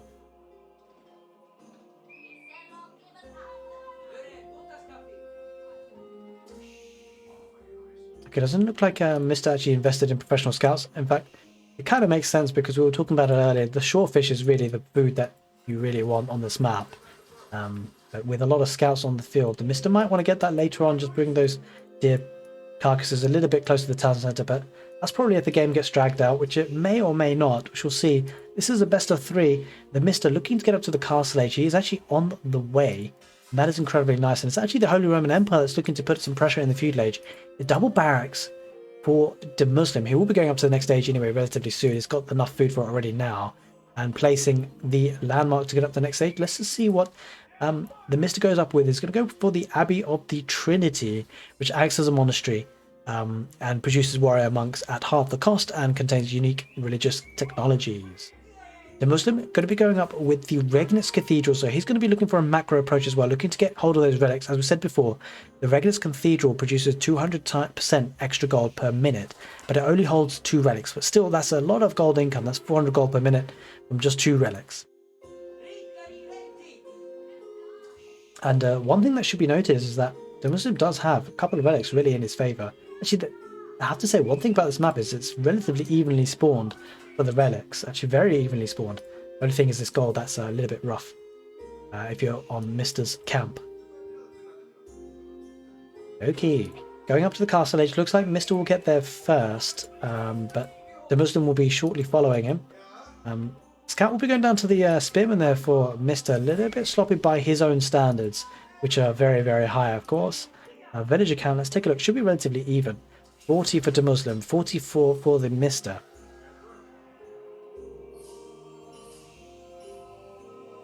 Okay, looks like crossbow, not transition, but move into crossbow for the Mista. Expecting armoured units, which is often the case, to be fair, for the Holy Roman Empire, with a double barracks being put down. Going for Spearman, though, I suspect, I don't know, it feels like the Muslim is expecting Lancers here, and that's just not what's coming out. He's got lots of Spearmen, and this could be an issue for the Muslim. I think he kind of assumed that Knights will be on the field, but there's not actually a single Knight on the field for the Mista. And so these Spearmen actually do nothing for the Muslim right now. And he's investing quite heavily on them. He's actually even getting the upgrade. This is huge. It's a very interesting play because it's actually crossbows that the Mista's going for, and he's not going to be able to fight the Spearmen like directly. I mean, he's going to need a mass of them, but you know, being ranged units, he'll be able to do some damage. And I mean, the Muslim's looking to rush this down though with the Spearmen. I think with marching drills, if he's got marching drills, that will work quite nicely in his favour. But he's looking just to throw these units away because I think he knows now that maybe it wasn't necessarily the unit that he needed in this fight. I suspect he's going to be making a switch now. It looks like he's still going to get the Spearman upgrade though, not getting the Man-at-Arms upgrade, which is very curious. He's already kind of almost all the way there, just a minute left, so maybe looking to get... He's getting marching drills, getting a Springald researched in the outpost, I suspect. Looks to be this outpost, I think. I'm not entirely sure which one it is. Either way, it comes in now, and we do see a little bit of action here on the left here. Warrior Monk looking to pick up the relic, but this is huge because the Warrior Monk can actually attack the Prelate there. Should be able to take that out, especially with the Wooden Fortress being put up. But the Wooden Fortress won't go up in time. That Monk will be denied unless the Muslim does something about it. And do we see any relics coming in for Mista? Not yet. Sending another Warrior Monk out into the wilderness to get them. We do see 2 relics in there nicely for the Muslim in the Regnitz Cathedral. That is actually pretty huge. As you can see, oh, geez, 600 gold per minute. Holy smokes, that's a lot of gold income. And that's going to be huge. A couple of relics coming in for the Muslim. Looking to get some villagers. It's going to kill them or convert them either way. The outpost is denied, and Siege Workshop going down for the Mista, looking to possibly get some siege in the form of mangonels. It's actually not queued anything up just yet, so it's getting something prepared. Getting lots of crossbowmen on the field. I suspect maybe a horseman switch could be coming on the way for the Muslim if he decides to counter that mass of crossbow. Doesn't actually have it. Like, hang on, he barely has any army on the field here. Looks like the Mister's looking to protect some of the map with some wooden palisades, which is an interesting choice. A lot of crossbowmen on the field, but there's not much for the crossbowmen to do now. There are some spearmen on the field looking to deny this wooden fortress, which it will happen. And Demuslim looking to macro quite heavily here, with the 2 town centres with the Ark and Chapel boosting things, and the relics in the Regnant's Cathedral. So it's a little bit tricky here. I feel like Mister's being relatively passive considering the matchup. I don't know, I hope he's got a plan, because the Holy Roman Empire can be incredibly strong in the late game with that village printer in the Palace of Swabia. The Muslim looks to be heading that way. He's actually got almost enough food. The Mista has a lot of gold, a lot of food himself, but not enough gold. Trebuchet is on the field, so yeah, Mista is looking to pile on some pressure, looking to get rid of the outposts. The Muslim, though, will be taking up to the Imperial Age, and that'll be huge. And I think the Muslim here, he's just been able to boom so freely. He does click up to the next stage. Let's see what it goes in for. Palace of Swabia, as if he'll go for anything else in the situation, and it's going to be having a lot of villager economy in the Imperial Age once that printing machine is built. I think the Mista is on a timer here. He's going to need to be aggressive. Does he have another Mangonel? A couple of knights coming out with the knight upgrade, and that could be important. He needs to put some pressure on. He needs to be aggressive at this point, otherwise he risks losing the first game of this best of 3 set.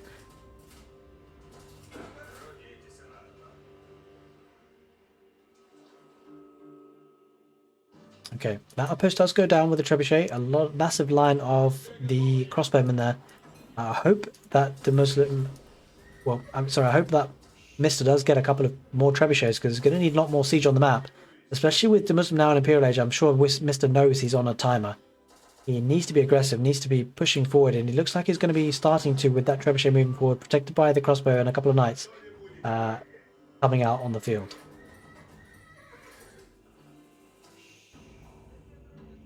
Okay, knight upgrade coming on, and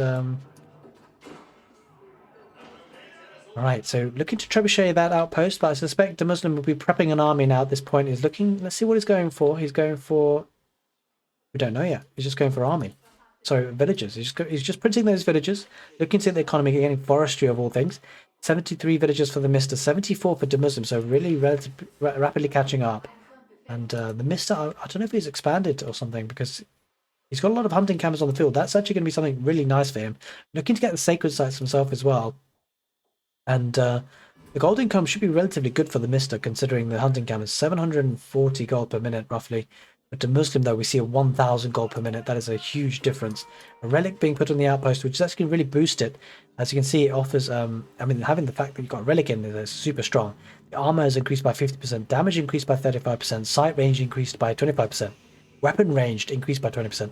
The gold generation still holds true with 100 gold per minute. Bombards coming out on the field for the Muslim. This is looking to be a bad spot for the Mista potentially, unless he pushes quickly with army.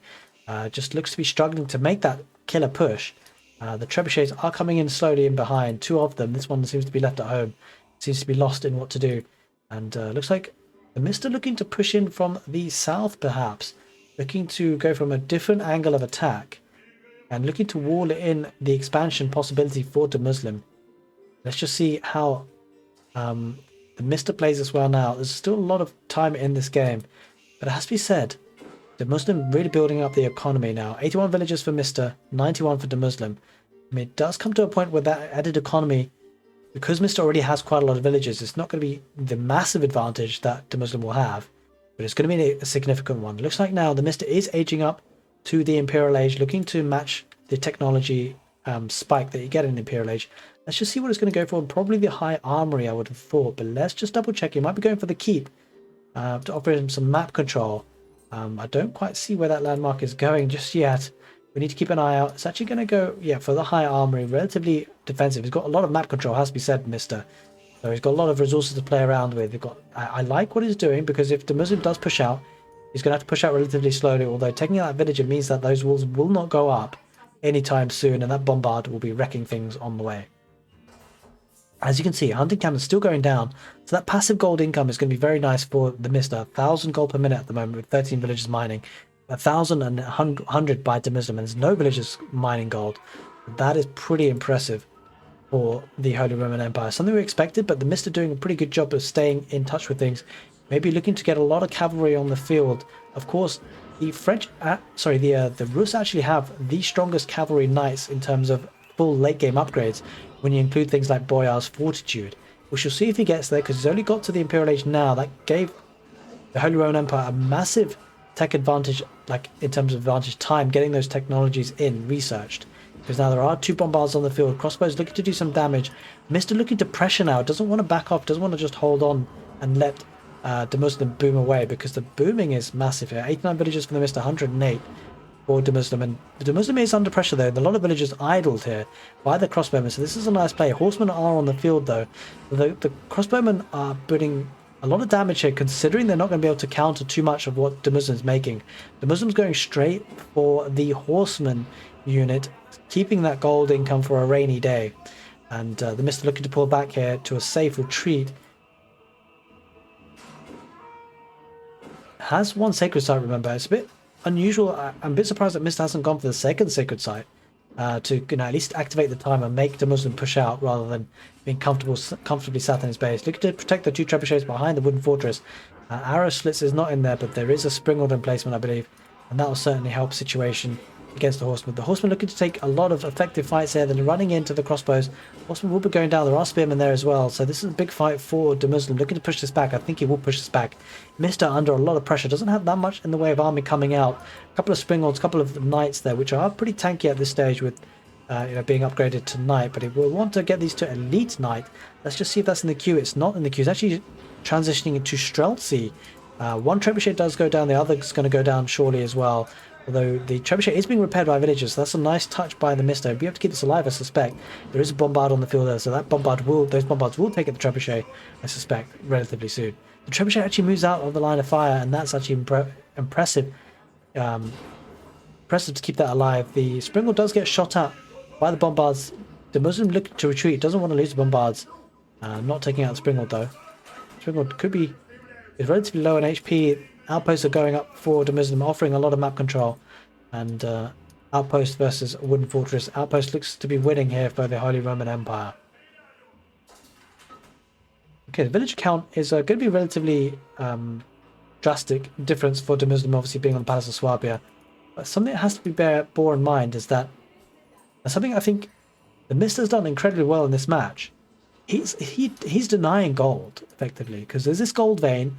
After this gold vein expires, the Muslim will need to push forward, because there's a couple more gold veins on the map that the Mista has a lot of map control for, and I really like what the Mista is doing. There is a gold mine here actually that the Muslim is securing with this keep, and that's going to be a big issue for the Mista to address. But he's building up his forces in the middle, building up those Streltsy mass.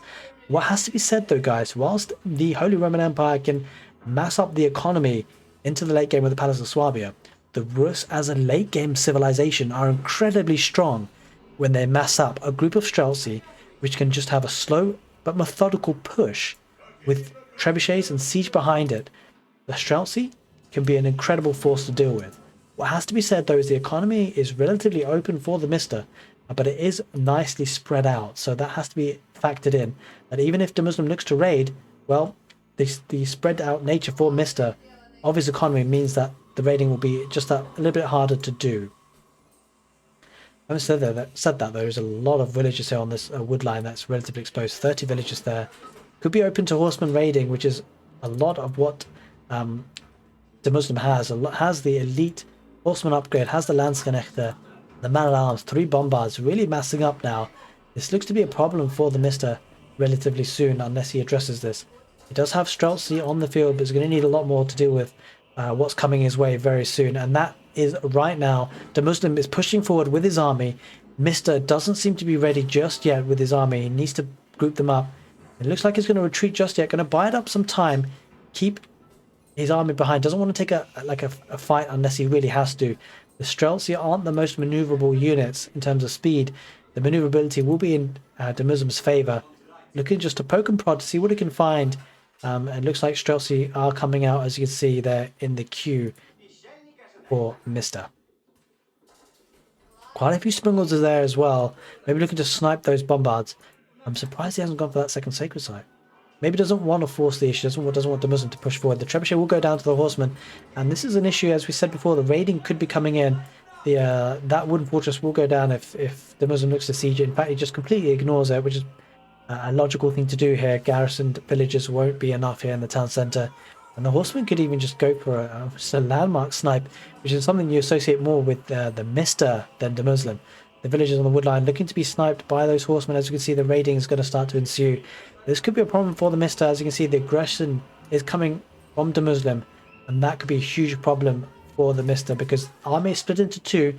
There's raiding and there's a big force there. A keep is being put up by the Mista, which will certainly help with the situation in defending against these raids. The horsemen are all but cleared up, but the Mista has a fresh problem here with the Muslim almost being up to population cap 200, almost there. Both players are really, to be honest.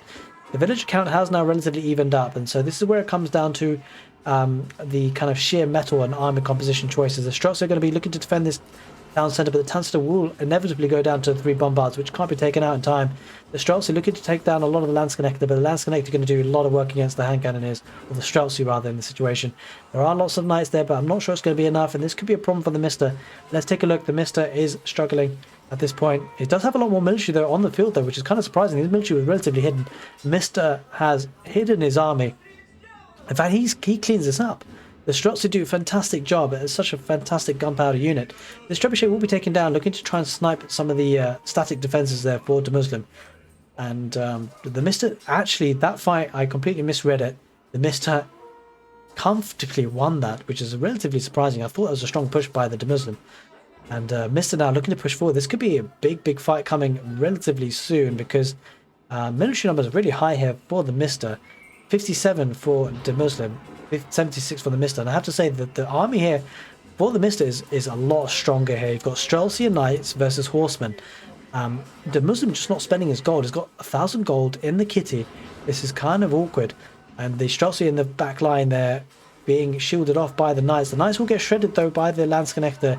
And this is kind of awkward though because the Streltsy are doing great work. It's the Streltsy that are really calling the shots here. The Muslim having to push back. It's the Streltsy guys. They are doing phenomenally well. Once they get firing and boosted by being static, they can be incredibly strong. As you can see, they have an increased rate of fire when stationary, and now gold is going to be slowly becoming an issue for the Muslim. He's taken up his second gold. His primary gold looks to be taken, I suspect, and he's moved to his tertiary gold. Yep, that secondary gold, primary gold rather, taken. This is the gold that the Muslim has to work with. Once that runs out, he's just reliant, like as you see, he's really rushing to that gold there. He needs it desperately. He will be just reliant on the relic gold, which is nothing to be snuffed at. There's a lot of relic gold coming in his way from the Rex Cathedral, but as you can see, the spread out formation for these Strelts are doing great work against the infantry from Holy Roman Empire. And these villages are going to be relatively exposed, but villages is something that the Muslim can afford to lose. Of course, with the Palace of Swabia, he has no issues rebuilding that village account. The outpost will go down to the 2 trebuchets, not investing in bombards just yet, Mista. Looking to push forwards with his Streltsy and Knights on the front line. And it'd be interesting to see if he can push that back. He's still not gone for the second sacred site, which I'm relatively surprised by. He's probably got a lot on his plate here. The villagers will be going down for the player playing in blue, the Muslim, representing Team Liquid as the Holy Roman Empire. The Muslim is struggling for gold. He still has this gold vein though, it has to be said, but that will be running out relatively soon. And then after that, the gold income for the Mista should be relatively good. At least gold access, long term, will be good. So 1,600 gold income for the Mista will be, that's insane actually. Well, that's nothing to be snuffed at either. 2k worth of gold per minute for the Muslim. Looks like the Muslim now is committing to the gold units with the Lance Connector, looking to build up a massive number of them with mangonels in behind.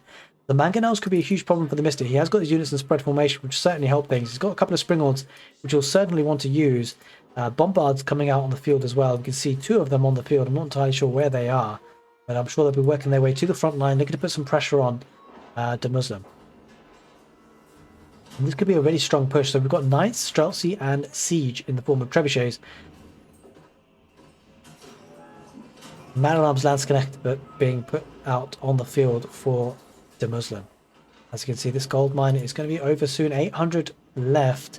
Population capacity for the Mista is actually housed a little bit. It needs another house there. 171 population for the Muslim, which is relatively surprising. I think he's just stopped producing. Holy smokes, there's no wood line there. That absolute deforestation. Environmentalists probably won't be too happy about that. And here comes the movement now towards the left side, the Muslim, looking to siege down the palisade walls, the fortified palisade walls, because he needs to gain some map control. Looking to move his army there. 4 trebuchets on the map for the Mista. Looking to place down more archery ranges to get more army on the field. Production going to be rapidly increasing, I suspect, of Streltsy. But again, there's a bit, I mean, it's not a huge amount of gold income, but it would make the Muslim think twice about moving to the left side, because it would give him something to think about, needing to decap that sacred site if it's something that Mista was interested in. The 4 trebuchets there will be looking to do good work on the keeper. Obviously, the Holy Roman Empire do have access to emergency repairs. I believe this will be in the influence of that ability, but I'm not 100% sure about that. It should be. It should be. It looks like the castle will be going down there. It doesn't look like to be in the influence of the emergency repairs, actually. There's no town centre close by. The Muslim look to prayer is going to be spending a lot of wood to do so. But there are 4 trebuchets and bombards as well, so I'm sure that Mist will be able to make it work and take care of that keep. And that's a big, big push, because that gold is gone. And looks like the Muslim looking to find a way to access further gold. And there is a raiding unit, maybe? There is raiding coming in. Doesn't seem like it. I thought there was. There was a little ping there. But the army for the Muslim looking to move forward now with Landsknechte, man-at-arms, bombards, spearmen, horsemen, mangonels, you name it, he's got it. He's moving forward, and the Streltsy are kind of out of position here. There are 2 bombards there that might be lost if he's not careful. Pulling them back now, but the Streltsy now are looking to stay as a static force, because obviously they want to make use of, they're still moving around, but they want to be making use of the increased fire rate of fire speed as they stay stationary to go against the melee units. Looking to micro this a little bit, but this is a fight that I feel like the Muslim is working quite well with. Going to be taking out a lot of the bombards, and yeah, this is quite rough, the Mista, it seems, with the mangonels, especially in the back line, and the Muslim looking to pile on the pressure, looking to now look towards moving towards the production buildings. If you can take those out, that will be a big, big problem for the Mista. There is still a couple of Streltsy on the field, but not enough now. That critical mass has been lost. And Mista is going to be struggling here as the game goes on. He needs to hold on tightly, and does have a couple of wooden fortresses to protect his economy. Switching into barracks, it looks like he's making a switch in army composition. It's going to need something fast, because there's a lot of army here on the field for the Muslim. I'm not entirely sure what you do against Landsknechte and horsemen, because there's a lot of units of them as well. And gold now safely being taken by the Muslim, and this looks to be a problem for the Mista. Slowly, slowly, he's going to be pushed back by this, I suspect. Population still looking very, very healthy for the Mista, but it might be a matter of time between the 3 mangonels and the plenty of bombards and culverins for the Muslim to push this back.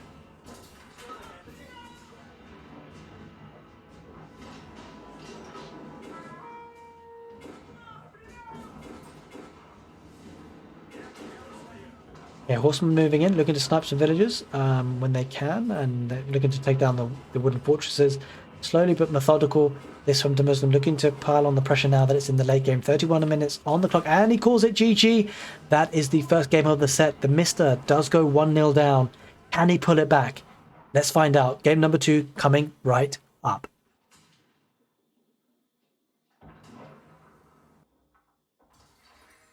Welcome, ladies and gentlemen. Coming back to this best of 3 between the Mista and the Muslim. And this is game number 2. The Mista unfortunately lost the first one, so the Muslim is ahead 1-0. Mista looking to even up the score, and he'll have to, because it is match point for the Muslim, representing Team Liquid in the north, playing in blue as the Delhi Sultanate. In the southeast corner of the map, we have the Mista playing in red, has the English civilization, and the map is Lipini. And it's a civilization matchup, which is an interesting one. I feel like Delhi on Lipini can be particularly strong, especially with the berry patches that are around and the choke points and just the ability to get the sacred sites, especially like 2 here on the left side. If the Muslim can get control over this area, that can be huge amounts of gold income relatively quickly. It is, although as a map generation and spawning, a little bit rough for him, because these 2 sacred sites are kind of a little bit awkward for him to get to. It feels like it's a little bit closer to the Mista than it is to the Muslim. We shall see how this game pans out. The English can be relatively good on Lipini as well if they're aggressive. As we know, the English have the ability to be aggressive. Delhi as well. So it's an interesting civ matchup. Let's just see how this one unfolds. The Mista is going to be keen to get a game back to make it 1 apiece.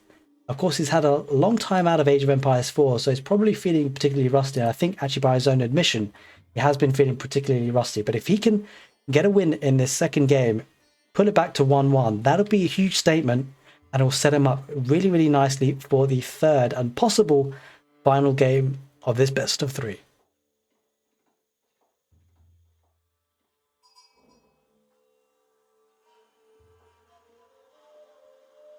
Okay, a mosque is going down for the Muslim as we'd normally expect with the Delhi Sultanate. Now, one of the nice perks for the Delhi Sultanate is that all their upgrades are for free. So, as you can see, the Muslim has no qualms of queuing up all the technologies in his buildings.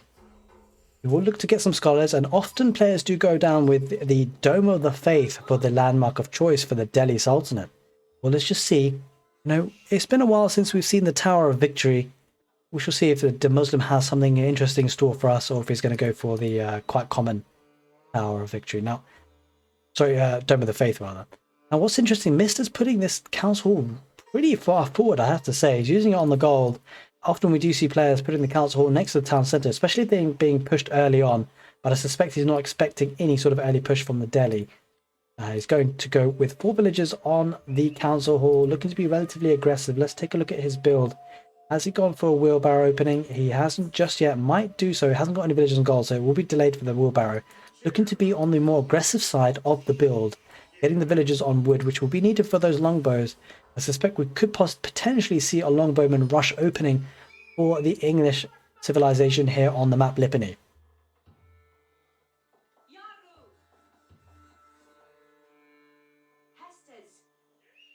Okay, no Dark Age farms for the Mista yet. Looking to transition to that a little bit later. Dome of the Faith being placed down very snugly there, has to be said.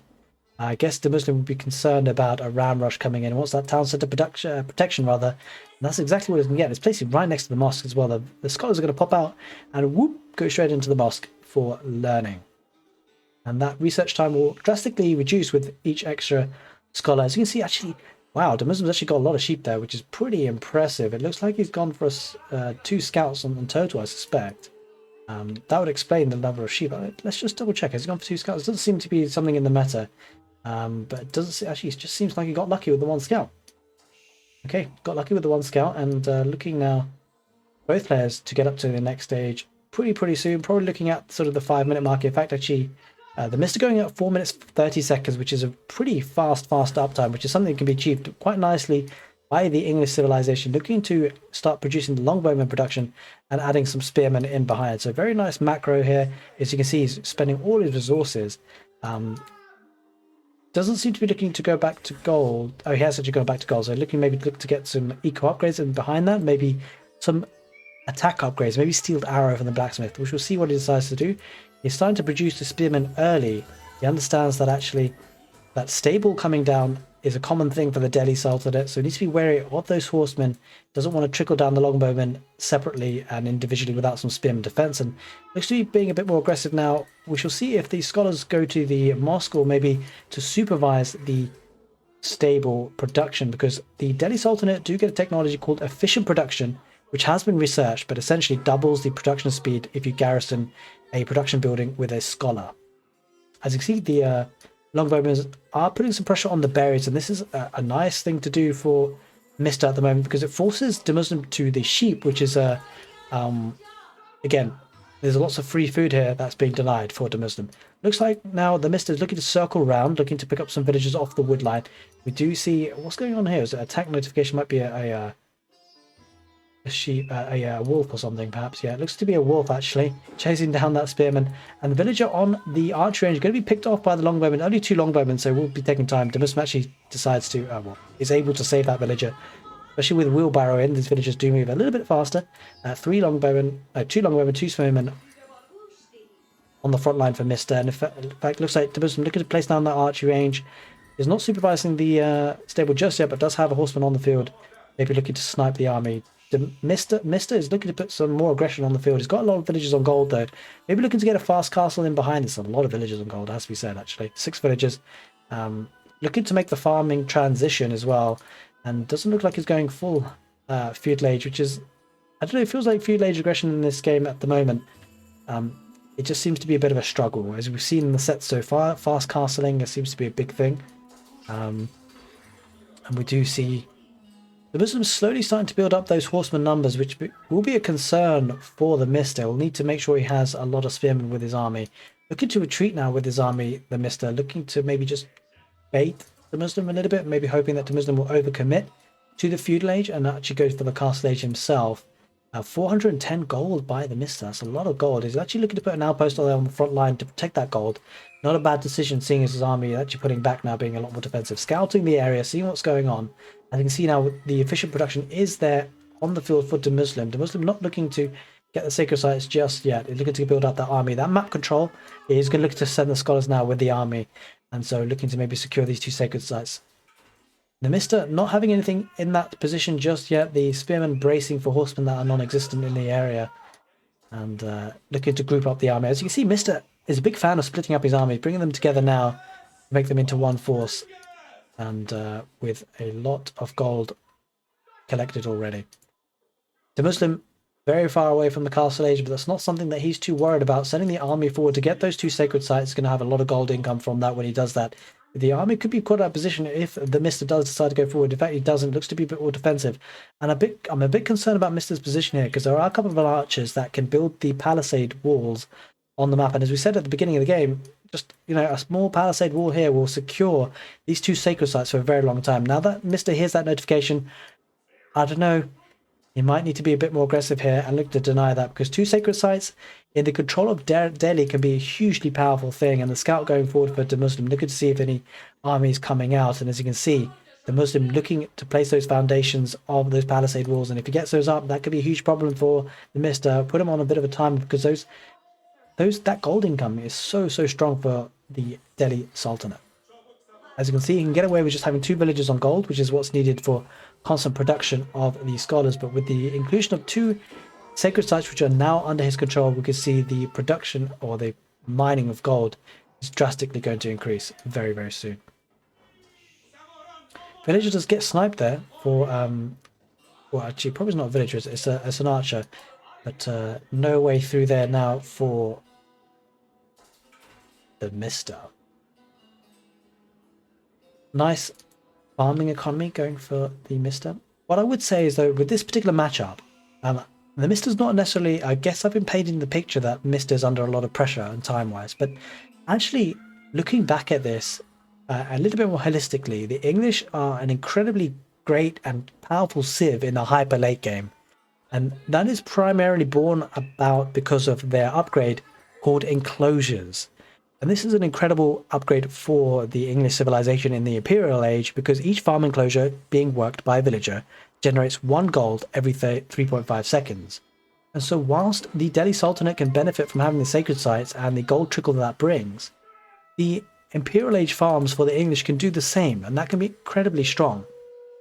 And I wonder whether the Mista is playing this for the late game to do that.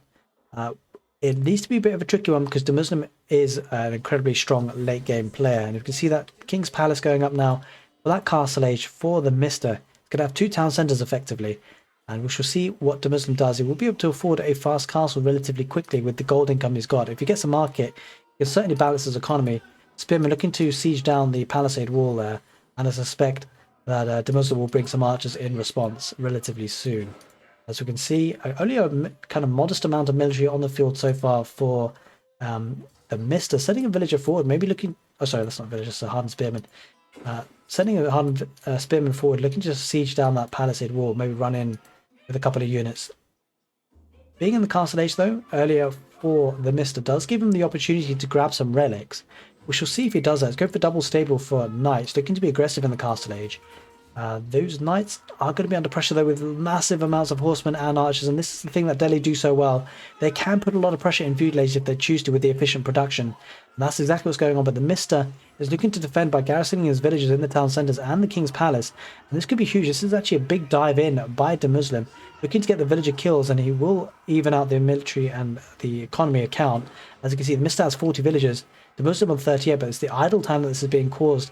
And the horsemen looking to get a lot of value here. There will be villager deaths here, I'm afraid. There's just not enough to garrison in the town centres. And the 3rd sacred site has been taken by the Muslim. And it feels like the Muslim just has a lot of firepower here.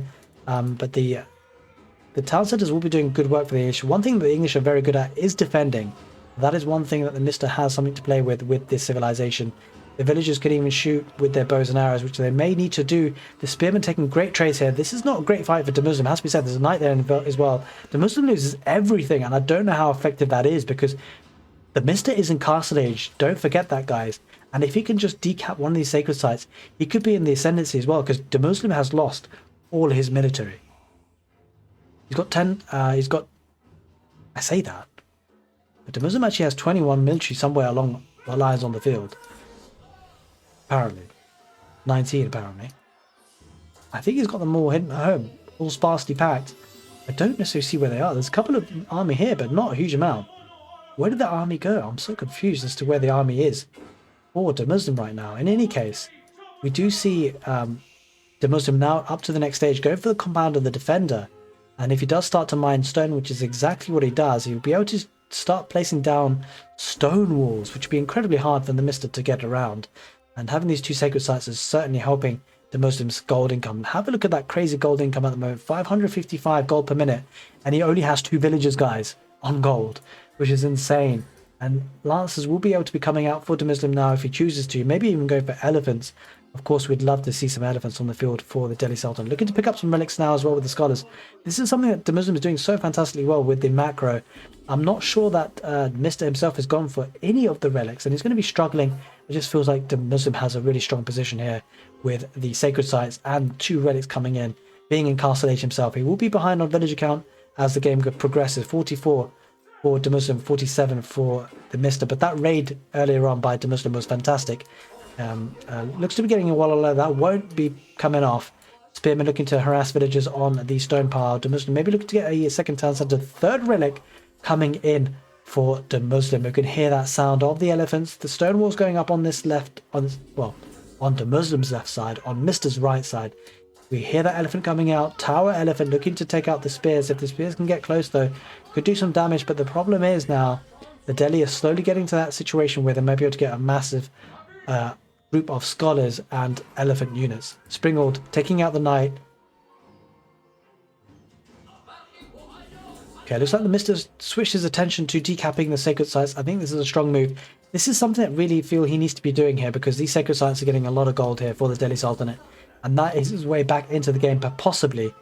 But I feel like he needs to make sure the Muslim doesn't get a critical army in Castle Age, so that he can himself, Mista, get up an army to muster up some attacks, get some raiding, and maybe get up to the Imperial Age later on in the game. Villagers going down, which is relatively surprising for Muslim to use villagers here, because he does have the compound of the defender landmark, doesn't have any infantry on the field though, so that is an issue. Actually, army count doesn't seem to be huge for the Muslim. 17 on the field, 13 on the field for the Mista, so it's not exactly the Mista putting a lot of pressure here, but he has got knights on the field, which are hugely expensive, and obviously incredibly powerful units to be raiding with. Outpost goes on the forward stone there. I think the Muslims eyeing up a second town centre perhaps, or maybe even looking to get a keep on the field. Looking to decap the sacred sites. It's got 1 down, another one to go, but there is a tower elephant here now. That's going to be a tricky thing for the Mista to deal with. So he does have to back off, and he's going to hand over the sacred site. But 4th relic coming in. Holy smokes, the relics are coming in thick and fast for the Muslim. So whilst he doesn't have the relic gold, so the sacred site gold is getting gold from the relic, he does lose a lot of villagers though on the stone pile. 18 military on the field for the Muslim, 30 economy, 57 villagers for Mista. The raiding has been huge, and that's largely because of the knights, and the Mista's coming in strong, guys. The second town set does go up for the Muslims, so we'll be able to replenish that village count, but he's always going to be behind because King Palace is there for the Mista.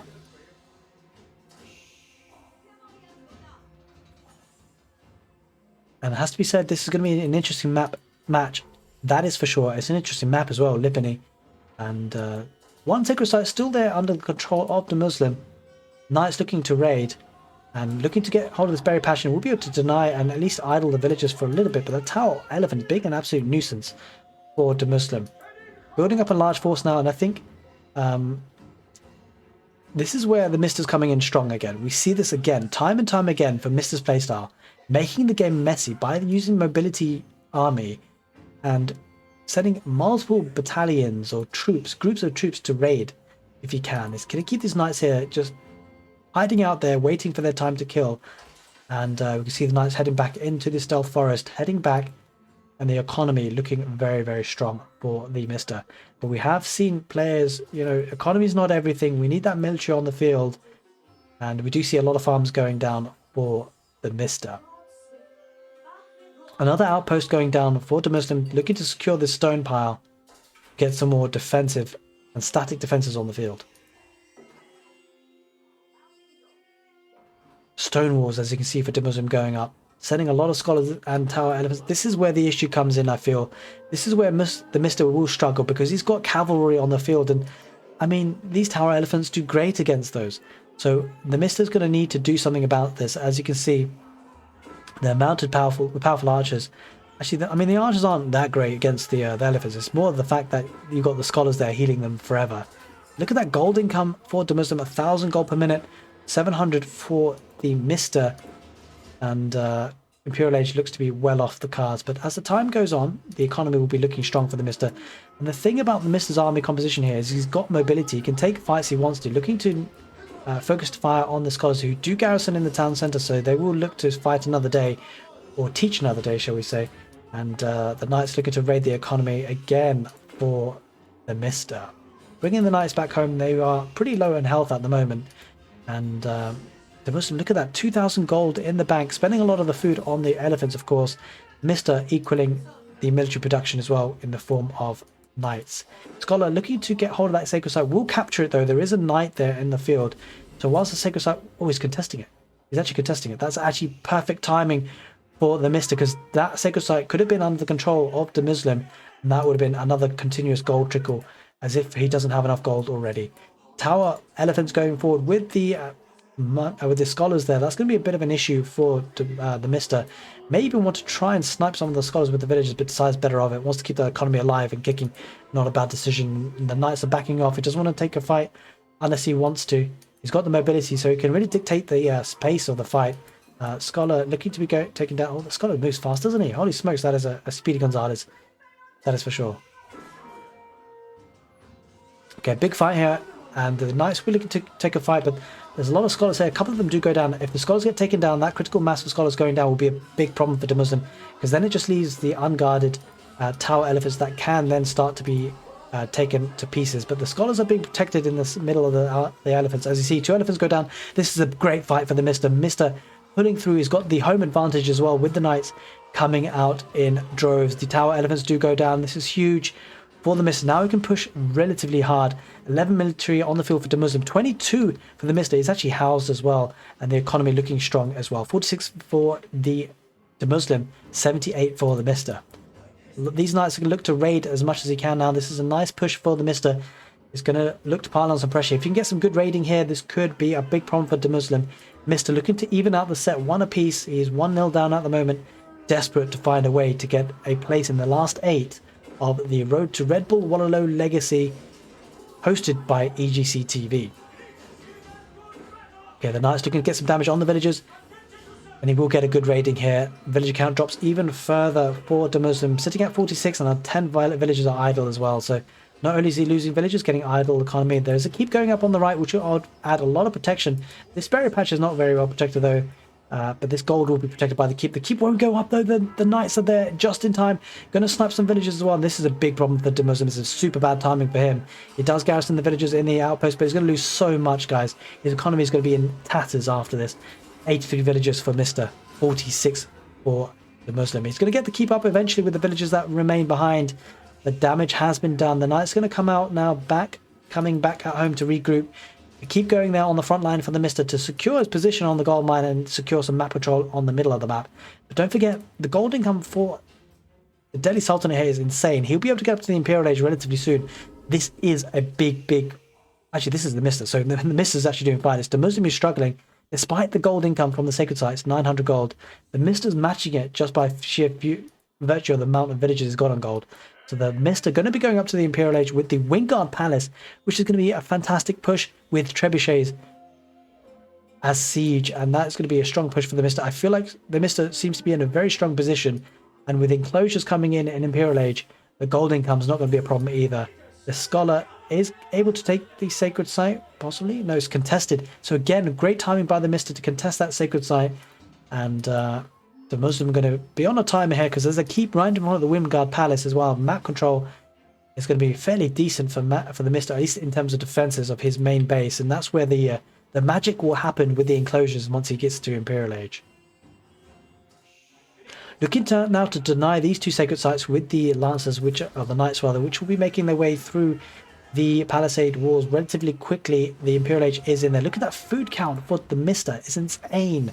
That food count from the farms is absolutely nuts. Enclosures will be coming in as well. Network of citadels. In fact, actually, it doesn't seem like it hasn't actually queued up. It doesn't have enough gold just yet for the enclosures. I suspect that's got to be the next thing. There it is.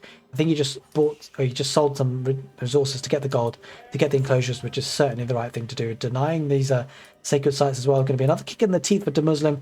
The Muslim not really looking to be able to get up to the next stage, I'm afraid. He's looking to double down, commit to the castle age. Doesn't really have a choice. 58 villagers to 95 in the favour of Mista. Once enclosures come in, that is going to be huge amounts of gold coming in for the Mista.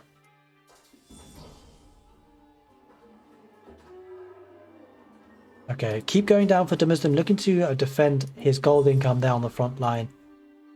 Stables going down, so looks like the Muslim going to be under pressure soon by lots of knights.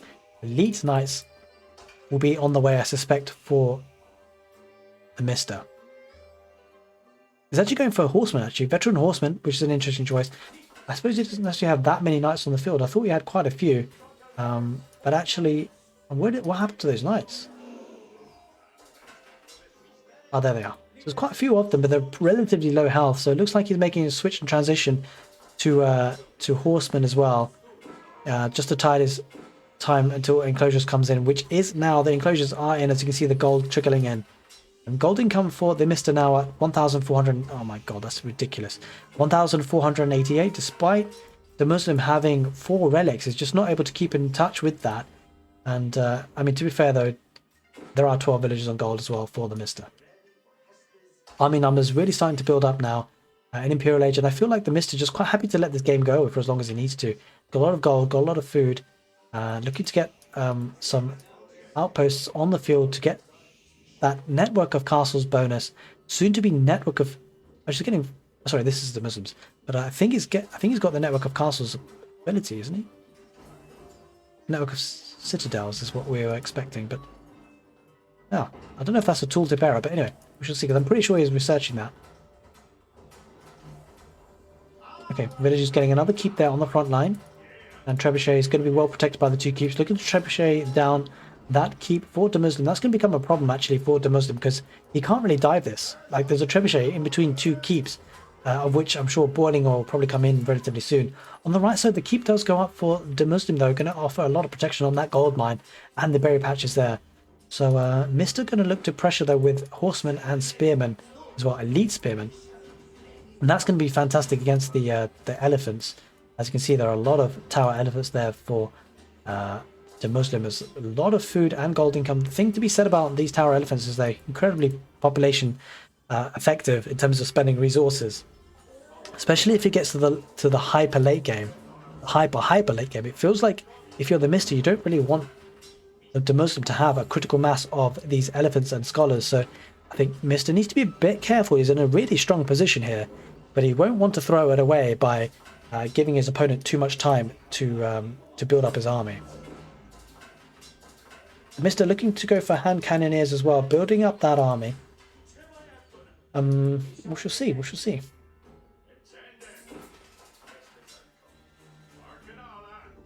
Okay, relatively slow pace game. He's got 2 trebuchets on the field now, forcing the Muslim to bide his time by repairing those castles. As you can see, the Windguard Palace coming out is actually producing a trebuchet from the keep as well, because he wants to speed things up. But of course, it's a lot cheaper to come out from the Windguard Palace, but there is a bit of a delay. It takes 5 minutes, I believe, if I'm not mistaken. Actually, no, it's only 1 minute. 5 minutes would be a bit too long, wouldn't it? Yeah, 1 minute 15 seconds. That's a decent amount of time. Trebuchet going back, actually. I'm not sure where that trebuchet is off to. Looking to put some pressure here on the right side. He sees the keep. Okay, that makes sense. He doesn't want to let this map control be had so easily. There's a boar there, which actually the Delhi Sultanate can't take anyway.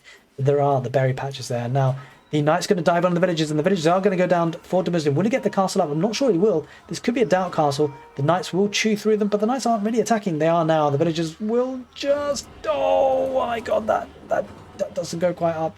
And I think de Muslim just deletes it in the end.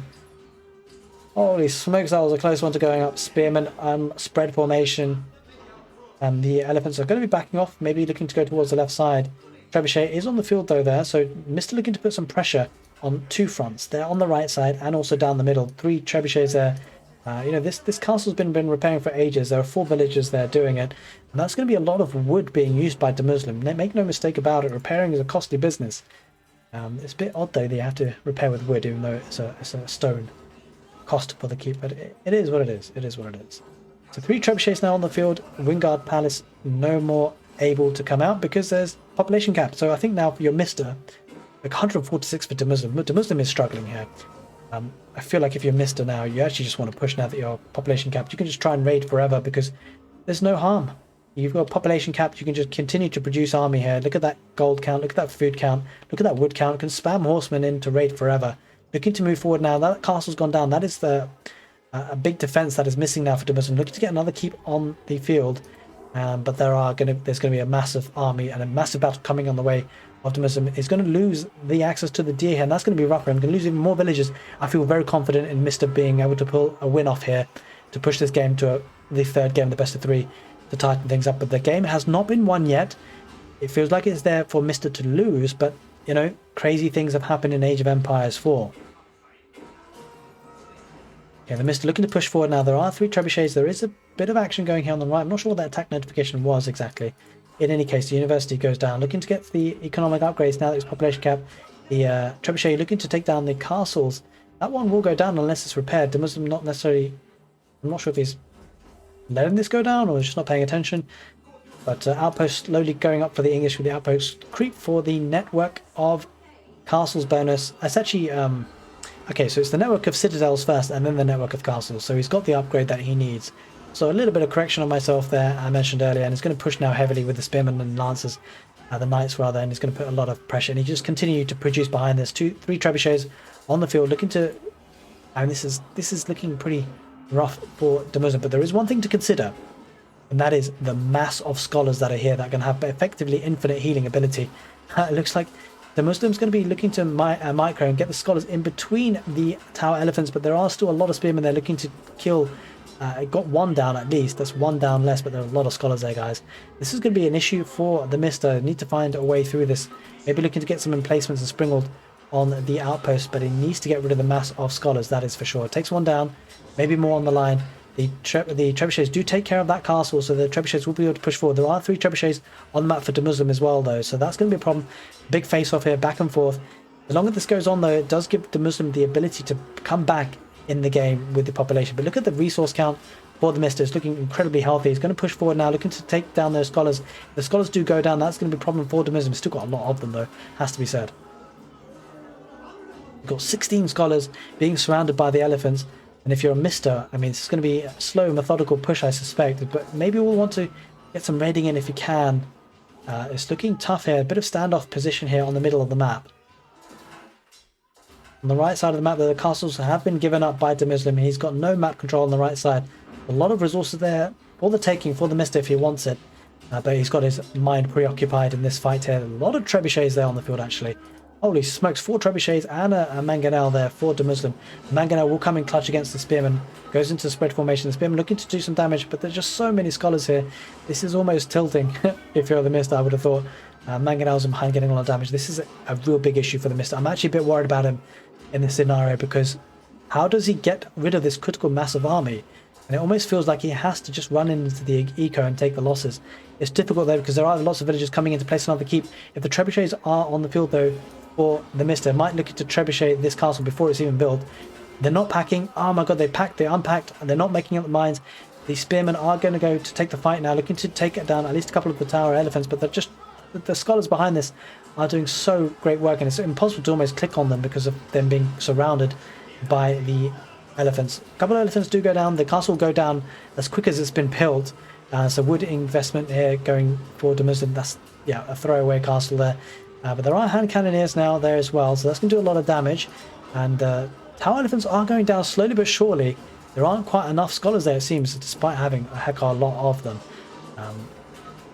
Yeah, we do see the tower elephants going down. There are mangonels there on the field as well. The elephants are really thinning out now.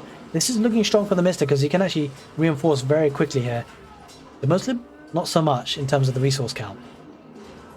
So hand cannoneers now looking to do a lot of damage. This is such a nice switch for the Mista. And they're going to look to take down a lot of these scholars now with the spearmen and the hand cannons behind. Only a handful of elephants there. Now looking to pressurize the gold villagers. And that will become an issue because the English have such a strong protected gold income with enclosures. And it does feel now that Mista is putting a killer blow now with a lot of siege on the field. Holy smokes, guys. That is 6 trebuchets and a mangonel. And the trebuchets will do great work, even with the splash damage that the trebuchets get. As you can see, they're also benefiting from the network of citadels. I don't understand. Is that it does say network of citadels now. But there is the GG. The Muslim calls it. The Mista evens out the set. 1 apiece. We're going to game number 3, guys. This is really heating up. The Mista has made a big statement out of being out of the game for quite a while. He has shown that he's still in business. Guys, don't go anywhere. Stick around. Game 3 coming right up.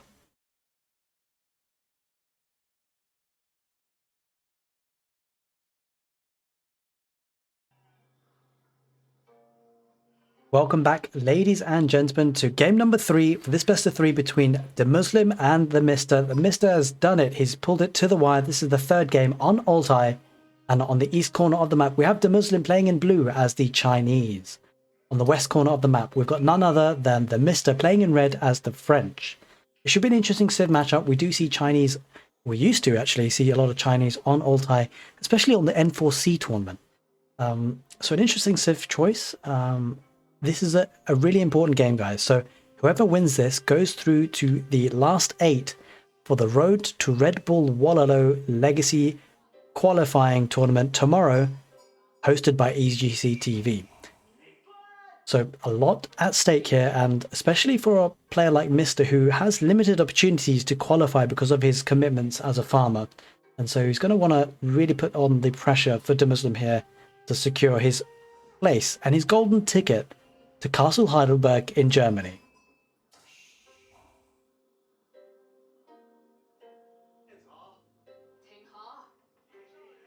It's crunch time, guys. We shall see how these two players decide to open up. The French can often be quite annoying in the early aggression with a couple of early knights just to harass some villagers. But of course, that is just the early part of the game. The Chinese have an incredible economy, do have some protection if they go for the Barbican of the Sun. They can really have a boosted economy with the Song dynasty as well, if they go for the Imperial Academy landmark.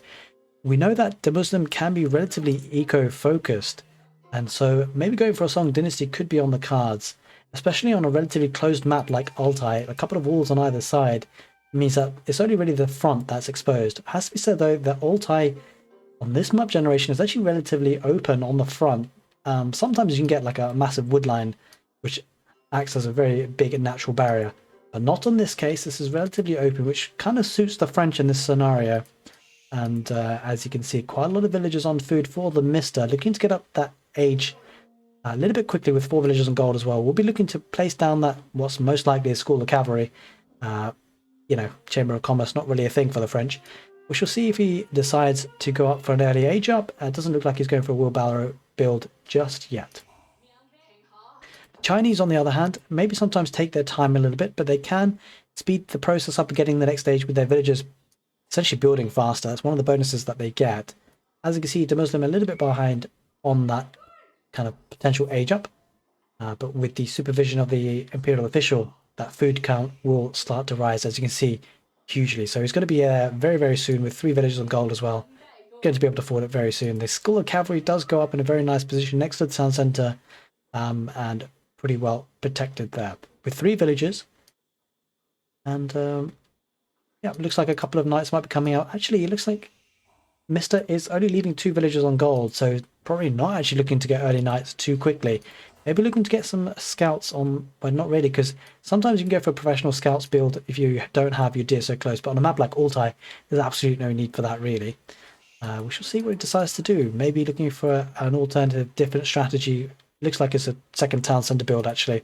It's going for villagers on stone. So it looks like it's a 2 town center play by the Mista, which is not a bad shout because the town centers for the French do produce faster, so that can help in keeping up with the Chinese economy, which it looks like the Muslim is definitely going to be looking to do with the wood palisade foundations being placed there with that villager. Going for a bit more of an aggressive walling opportunity here. That's actually a very nice wall. We'll keep hold of the berries that way and looking to wall towards the Barbican of the Sun, offering some protection there for the Chinese. Yep, so Mr. just looking to make use of the cheap mills for the French, looking to have a food drop-off point for the deer. Actually pushing in the deer as well to make the walking distance a little bit less. And that school cavalry nearly finished, but actually looks like the Chinese will get to the next stage quicker, would you believe? Almost at about 5 minutes in-game timer. Scouts looking to harass the villagers on gold, which is going to be kind of annoying for the Mr., but the town centre is actually firing at the scouts, so there's not too much value that the Chinese can get from there. There's a wolf chasing a good measure as well. But the stone village are a little bit at risk. There's a decent amount of stone collected for Mr., but not enough for that second town centre. And so sending more villagers and a scout, they're looking to defend that position. New age begins for the Mr. So Mr. actually pips the Muslim to the next stage only ever so slightly. As you can see, that forward wall's going down for the Chinese. He just needs to wall up the sides and he'd be nice and safe. And that could become a problem for the Mr. because the Chinese have a strong economy to be able to boom from, and maybe looking to get that Song dynasty first because he's not on stone just yet, the Muslim. So they're maybe looking to get that Song dynasty, which he actually can afford now. As you can see, he's going to get that Imperial Academy. The Song dynasty can be very, very strong for the Muslim. As you can see, the Song dynasty itself gives you villager production time being reduced by 35%.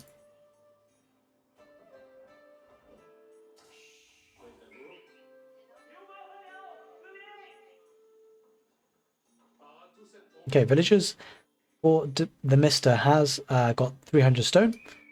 And now looking to get that wood count for the second town centre. We shall see where he places it.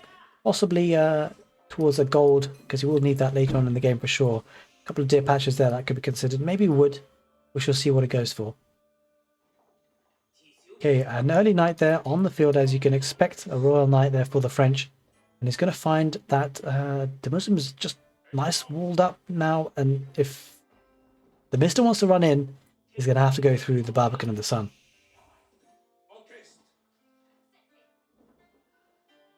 Okay, second town centre is going forward near the berries. Be a nice source of food for the French there. And looks like this one could be a relatively long, drawn-out match, with both players looking to boom up with the French on 2 town centres and the Chinese on the Song dynasty and going to stone for that second town centre.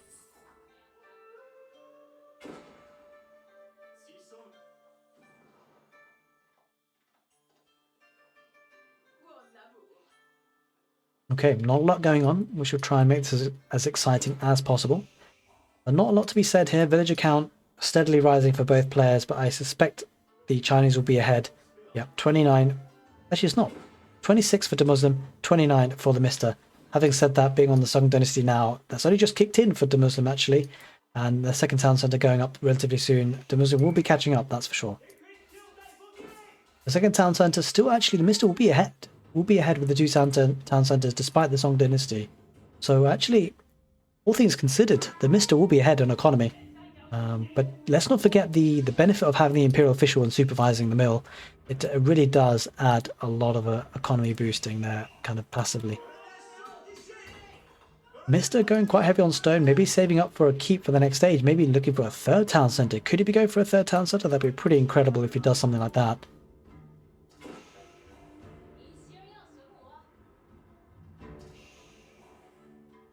Okay, looks like the Muslim is quite keen on just settling for that second town centre. I suspect, where has he placed it?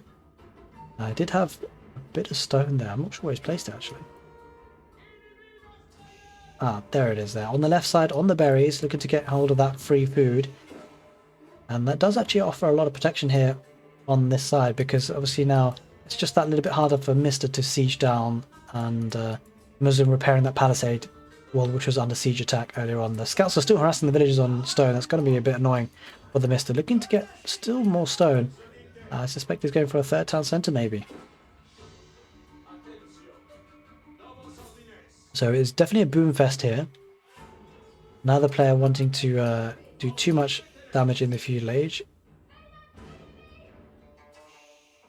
Ah, but the Mista is actually starting to wall in the Muslim. This could be a big source of map control for the Mista, because there are gold veins on the outside. There's relics, lots of things you can get on the edges of the map.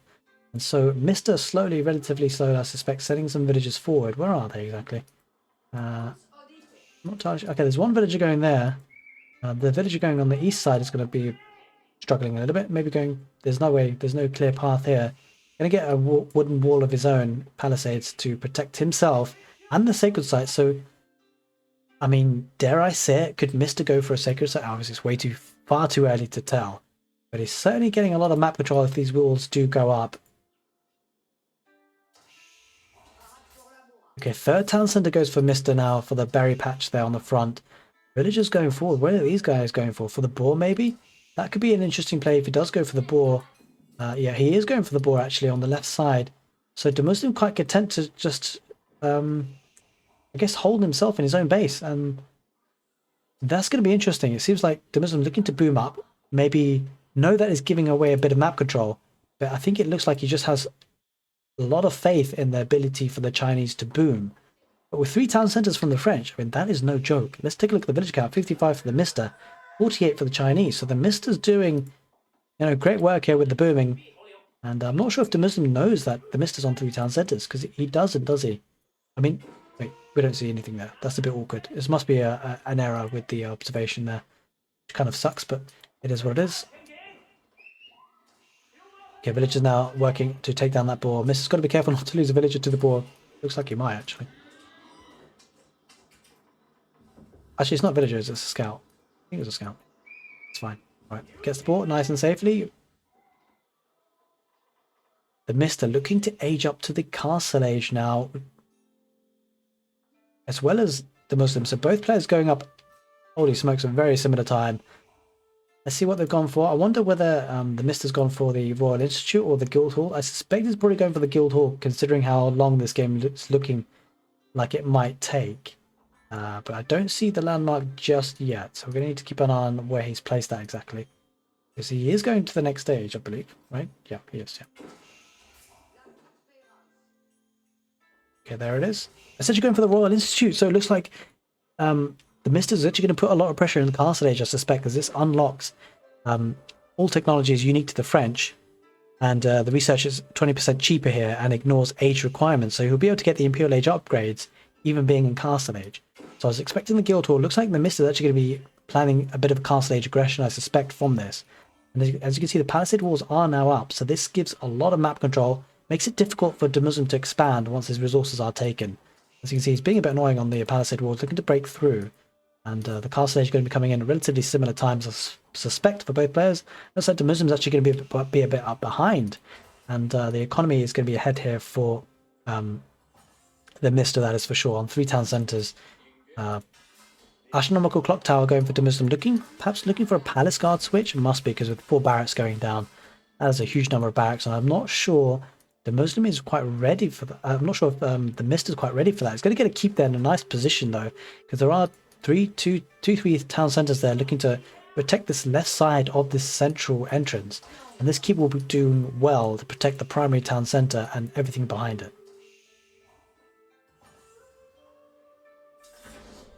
Okay, new age begins. Royal Institute has come out, and so has the astronomical clock tower. Looks like Nesta bees are on the menu. Okay, relatively passive game, guys, eh?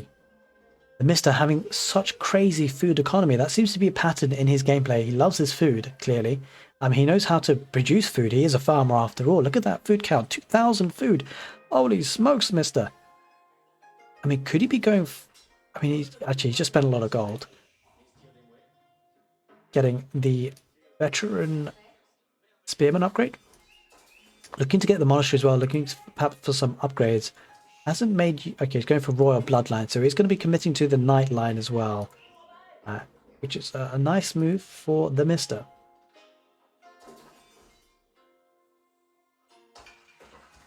And I think what is so strong here is that this leaves the situation such that the Muslim only really has access to one relic.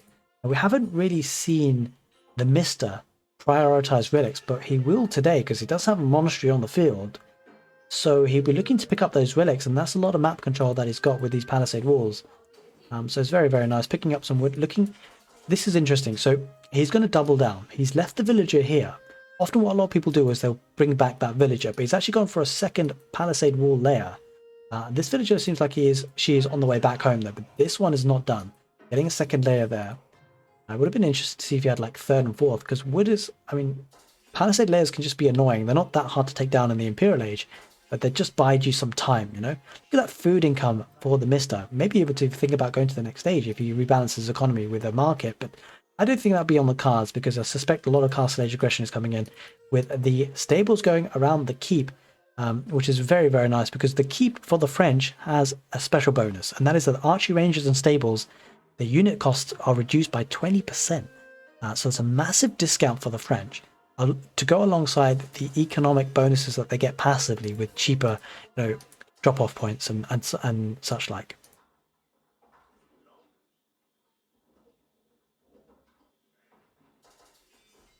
Okay, second layer of palisades do go down.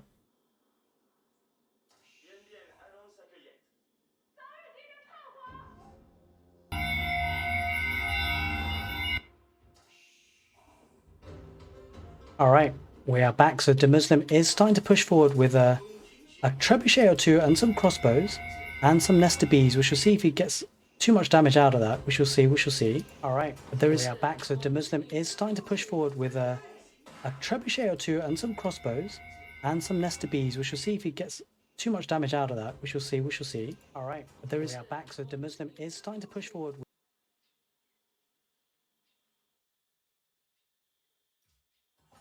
Okay, sorry about that. That is fixed. The echo is over. A couple of technical glitches there. But anyway, Palace Guard's going to go forward for the Muslim in the middle of the map, looking to protect that castle. The Trebuchet isn't behind that, so a lot of aggression coming forward for the Mista on his front step. And the Muslim looking to pressure now with the Palace Guards. The Mista is going to look to defend his position with the Red Palace. Going up to the Imperial Age, that is huge actually when you put it all together. The Red Palace is an incredibly strong landmark, and well, he's got it right where he needs it, right at the right time, because the Muslim is pushing forward with the Nesta Bees and the Spearmen in the mix with crossbows.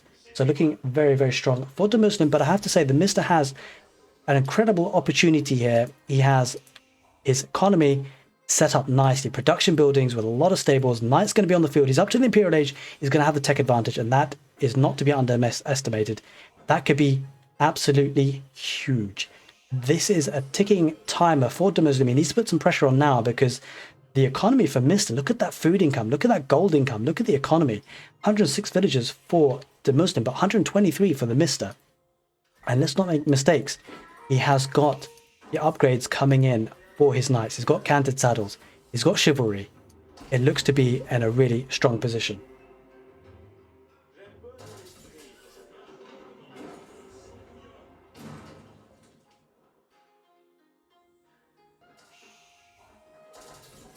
Okay, sorry about the disturbances. Hopefully it's not too interruptive, but we do have two trebuchets on that keep in the central area for the Muslim, looking to take out that town centre, but I don't think that's a problem that the Mista is too worried about. He's starting to really build up those knight numbers, and that could be very, very scary. We've got 49 military on the field, though, for the Muslim. That is a huge amount of army, but the French knights, I've been saying this for a while, the French knights, when they're fully upgraded, they are absolutely big menace to deal with, and it can be incredibly difficult. Have a look at them. These are now veteran royal knights. He's getting chivalry. He's getting the elite upgrade. Once this comes in, he's going to have the tools, the technical. He's up to Imperial Age, guys. That's what it comes down to. He's got the Imperial Age upgrades, and he's going to be facing up against Castle Age army. And there's only going to be one winner in this scenario. If he can get these knights into the Muslim space, and this is something we often see because he's not actually fully walled up, guys. There is a way. This Barbican of the Sun is not going to be able to keep him out in any meaningful way with those knights coming in, especially if they're upgraded to elite and have got their upgrades. Mista slowly working towards his population cap. 159 population there, 181 for the Muslim.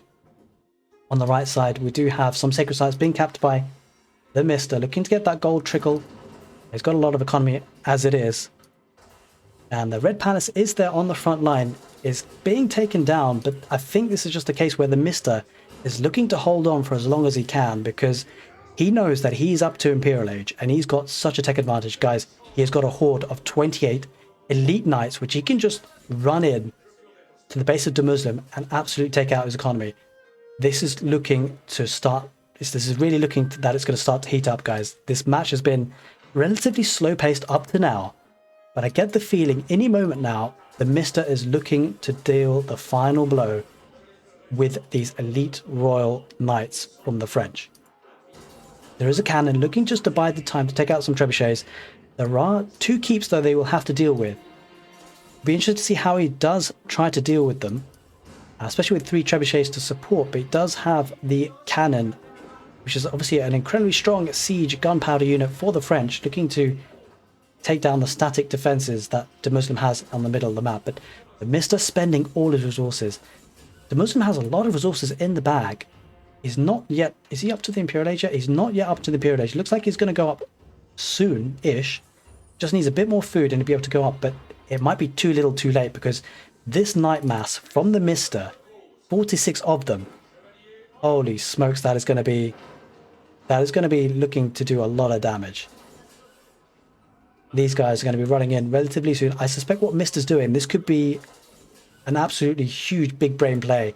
He might be waiting for the investment for the Muslim to go to Imperial Age and then start to pull on the pressure. In fact, he might even go around the edges. There's nothing to really stop him going around the right side if he wanted to. Actually, there is. There's a keep. What about the left side? He can go around the left side. Imperial Age is in for the Muslim now. Now the Mista does push in. He's looking to put some pressure in the middle, looking to take out the trebuchet. He's going to run straight past the keeps. I don't think it's going to bother him at all. He's going to run straight through, and the Muslim has had a rude awakening. He notices what he's up against.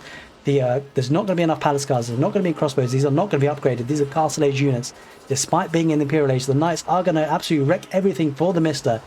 Looks like he's going to pile on the pressure, and this could be the game-winning move for the Mista.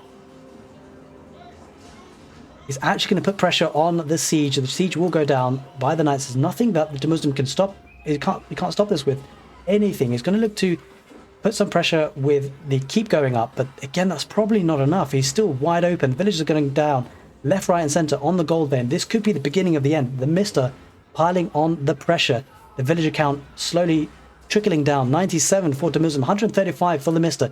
Mista looking strong, looking to take out the bombard, clock tower bombards even, with the elite knights, and this is looking to be going in a really positive direction for the Mista. Looking to take out that siege. The front line is looking really, really tough for the Muslim. Sending villagers for, I don't know what, maybe looking to wall up behind this, but he is completely open. The Knights even looking to siege the castle, which is a bit ambitious, but they are going to go straight through and continue to raid the economy. The Muslims' villager count is absolutely dwindling. He has this pocket of economy here protected by the castle. That is not going to be enough, that is for sure. Villager count now down to 99 for the Muslim, 135 for the Mista. The Knights can't be stopped. This is the beginning of the end. I can't see a way back for the Muslim. The Muslim looking to take these villages away, hide them in the villages, hide them anywhere you can, because they will be going down to the elite knights from the French. There are knights left, right, and center all over the place. They're running around. They're even going backwards. Boiling oil is in, but Mista doesn't even need to worry about that. He just needs to keep running in around, killing villagers. This could be it, guys. A lot of villagers going down here. Holy smokes. The Mista playing the game of his life, coming back after a long period of time out of Age of Empires 4, putting down a massive statement, taking villages out left, right, and center. I think it's only a matter of time. The Muslim down to 81 population, 75 villagers, only 4 military guys. There's no way back for the Muslim. Mista looking really, really strong, looking to seal this game out, to take down the Muslim in the third game of this best of 3. Villagers scrambling for their lives, but the town center's empty. There's a lot of space for them to hide, but there's no way that he can come back for this if these villages aren't gathering resources. Knights are still raiding, and at this point he can just continue to flood it. That's exactly what the Mista is doing. The Muslim taps out. The Mista pulls one out of the bag. He gets the set 2-1. He's come back from a long break of Age of Empires 4. It puts a massive statement to go and qualify to the last 8 places for the road to Redbull Wololo, hosted by ecgtv. The quarterfinals will be tomorrow. The Mista will be there.